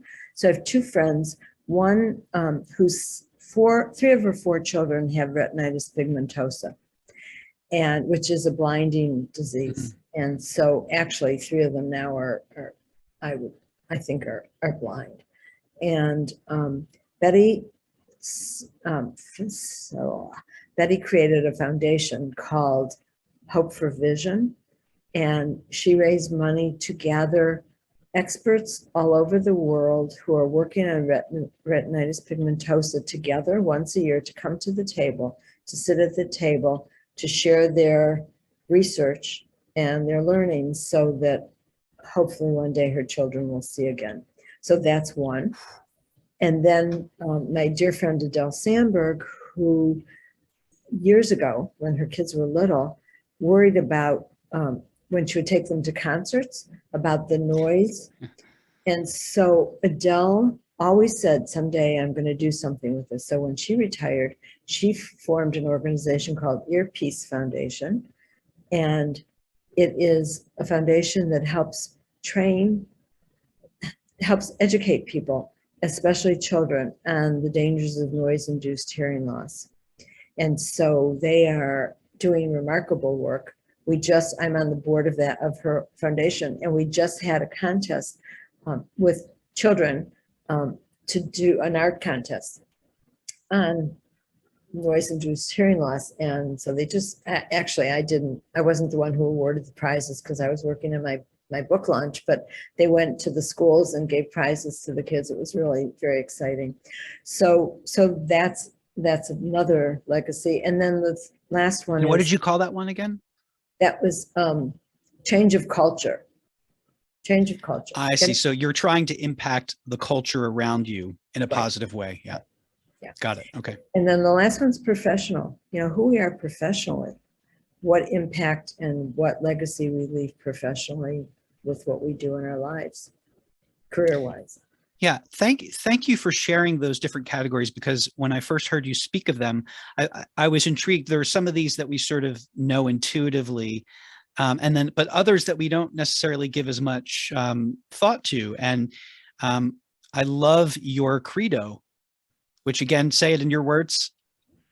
How you live your life becomes your legacy. Right. Because the way that I have said it, something similar, is that we cannot not have an impact just by way of our existing and being in the world and doing things and encountering other people and interacting and just breathing the air. Even just on a physiological level, we cannot not have an impact. And so it's worth considering the different ways in which we do leave a legacy with those, in some cases in ways that we're aware of, and in other cases that we may not be. It's worth giving it some thought, because first of all, we can be more intentional about how we want to be in the world to sort of make the odds better that legacy will be what we want it to be, and that it will have that it will be thoughtful as much as it can be, right? But also to realize that we do matter just by function of being in the world. We do matter. We do have an impact on others around us, and it's significant whether we're aware of it or not. And I think it's easy to feel like, oh, who cares about, like, whatever it is I'm working on. Like, I write all these blog posts and put them out there and hardly anyone ever sees, like, who cares about anything that I'm doing, and what impact do I even have? And those are not helpful questions. I think the more helpful and empowering questions are the sort of what you're alluding to, is how can I be in the world in an impactful way, and in a way that's meaningful to me, in the hope that it will be meaningful to others. Right. So when I speak, I often start with, we all want to know we matter. And when my cousin Carol, who I alluded to before, when she was dying, 2 days before she died, she couldn't talk anymore because she was coughing so much, but we were emailing. And I wrote her and I told her what I learned from her, what the impact she had on my life, and that how she mattered to me. And she wrote back and she said, I feel like you've given me $1 million. So, I mean, that was really important. One of the other things I wanted to say about this legacy work is, you had alluded before to the fact that we don't know how long we're going to live, and no one knows that. And so someone young might think I've got forever, and who knows? So this is just one example of something that happened. Someone had hired me to help her write her ethical will. She was, I think at the time, about 70. And I went to her house and I spent about 6 hours, and I went home and I wrote up all my notes and I sent them to her, typed it up, sent it to her. She wrote back, she changed 2 things, and that was it. She said to me as I was walking, this is insignificant, but she said to me as I was walking out, how much do I owe you? And I said, we'll deal with that after. I don't know how long it's going to take, whatever. And I did. 2 days later, I get a call from her daughter. I did not know them. They were good friends of one of my friends, very close friends, but I didn't know her. I mean, I knew her, but I didn't really know her. Her daughter said the day after, so that was a Thursday, it was a Wednesday. Friday, this daughter taught a class at one of the universities on happiness, and the mother came, and the mother mentioned to her daughter that she had done this ethical will. Saturday, the mother had a major brain hemorrhage. She's still living, but she's not who she was. And it was so amazing, because 2 days later, she would have never had this beautiful ethical will that she has for her family. So we don't know. There was a class that I had where someone was 38 years old, a woman, and her husband, and a man was 92. And I'll never forget, he looked at her and he said, what in the hell are you doing in this class? And she said, I'm here because I want to learn to live the best life. And she's still with me. She's one of those who's she's still in the class. She really came because she wanted to help her parents do something with legacy. And it turns out that she's the one who's really doing the work. Wow. We could continue for hours, I'm sure. And I want to wrap this up for now, at least. Thank you so much for everything that you've shared. This book that you've created is, and the work that you've done in the world is truly inspiring to me. So I'm just getting to know you, but you've already certainly touched my life. And I hope that lots of other people have a chance to experience this book for themselves and to have it impact them in the ways that it will. I can pretty much, I feel comfortable saying that if you read this book, you will connect with it in your own way for your own reasons, but it will impact you. And it's it's an incredible, the dedication involved in creating it is, I don't even have the words for it. I'm just blown away. I want to end this, if I can, by reading just a very short passage from the book. So it's a journal entry of yours dated September 27th, 2001. Significant, if only in and of itself, because it's so soon after 9/11. You don't address 9/11 specifically, I don't think, in this what you included in this passage, but to me, it like that date is, it's an inevitable, there's an inevitable connection there. Here's what you wrote. So this is 21 years ago, just about. And I want to get your take on it and give you an opportunity, if you want to amend it in any way or refine it, feel free. But I just want to read this back to you and see how it sits with you. You wrote, "If I were a rabbi giving a sermon today, I would talk about how to live life so as not to fear, live life to its fullest, make each day count, do for others, ensure I am living my passion, and connect with others. This is much of what matters most to me." Oh. I hardly even remember writing that. I do remember, though, that I came home that day and I was frustrated because I think the sermon was political and it was one of the Jewish holidays, one of the high holidays. And I felt like, talk about the things that touch our soul. And so that's where that came from. I don't know that I would add much more. I think that pretty much sums up the way I believe and the way I live my life. Merle Saferstein, this has been a true pleasure and a true honor. And I'm so blessed to have had this conversation with you. And I'm blessed that you came into my life as you did, completely unorchestrated by myself. So here's to the mystery of that and the mystery of life.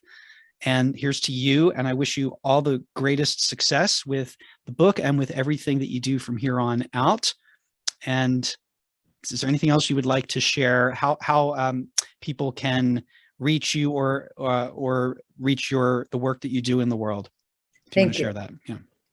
So I think the best way is through my website, which is Merle R. Saferstein. So it's MERLE RSAFERSTEIN.com.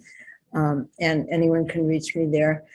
I think what I'd love is for people who read the book to connect with me. I'm really curious to know what resonated, how it affected people, and also if in any way one has been inspired to journal, because that would be a huge gift. And to understand, I think that my real message is to understand that journaling is a gift we give to ourselves, and legacy work is a gift we give to ourselves. Even though we think we're doing legacy work for someone else, the true gift is really the gift we give ourselves. So I have, in doing this project, while I've done it for others, the gift I gave myself by going through my life in this way has been invaluable, and something that anyone who has journals, I definitely recommend that at some point in your life you go back and read them. And I thank you for allowing me to be on your show. It's really been a great conversation. I've enjoyed it tremendously. Likewise. And also, it's no secret. So because it's all over the book, your age. So you're 77. 77. Yep. I am 77. And you strike me as incredibly vital, incredibly full of life. I'm very inspired by that example. And here's what I'm just curious. You mentioned running and jogging quite a lot. Is this something you still do? Or what is your exercise routine like these days? I don't run anymore because at some point my back had it. Mm. But I walk about 6 or 7 miles a day. Well, 5 to 7 miles a day. Yeah. And Beautiful. I don't do any other exercise but that, but Mm. I do that. And I feel really blessed. And one thing I will say, and I said it in the book, and I think it's really important to know, I've always felt like I was a blessed soul. And the reason for that is because I had two parents who truly loved me, who gave me everything they could to show, to respect me. I remember as a little girl feeling listened to and heard by my parents. And I am convinced that our early childhood makes such a difference. And so, I often feel so grateful. Mm. And so I just think I want to acknowledge that as well. Beautiful way to honor your parents and to honor us through this conversation. I look forward to seeing what you're up to next and connecting with you again. Thank you again so much, Merle, for everything. Thank you. Thank you, Eric. All right, take care.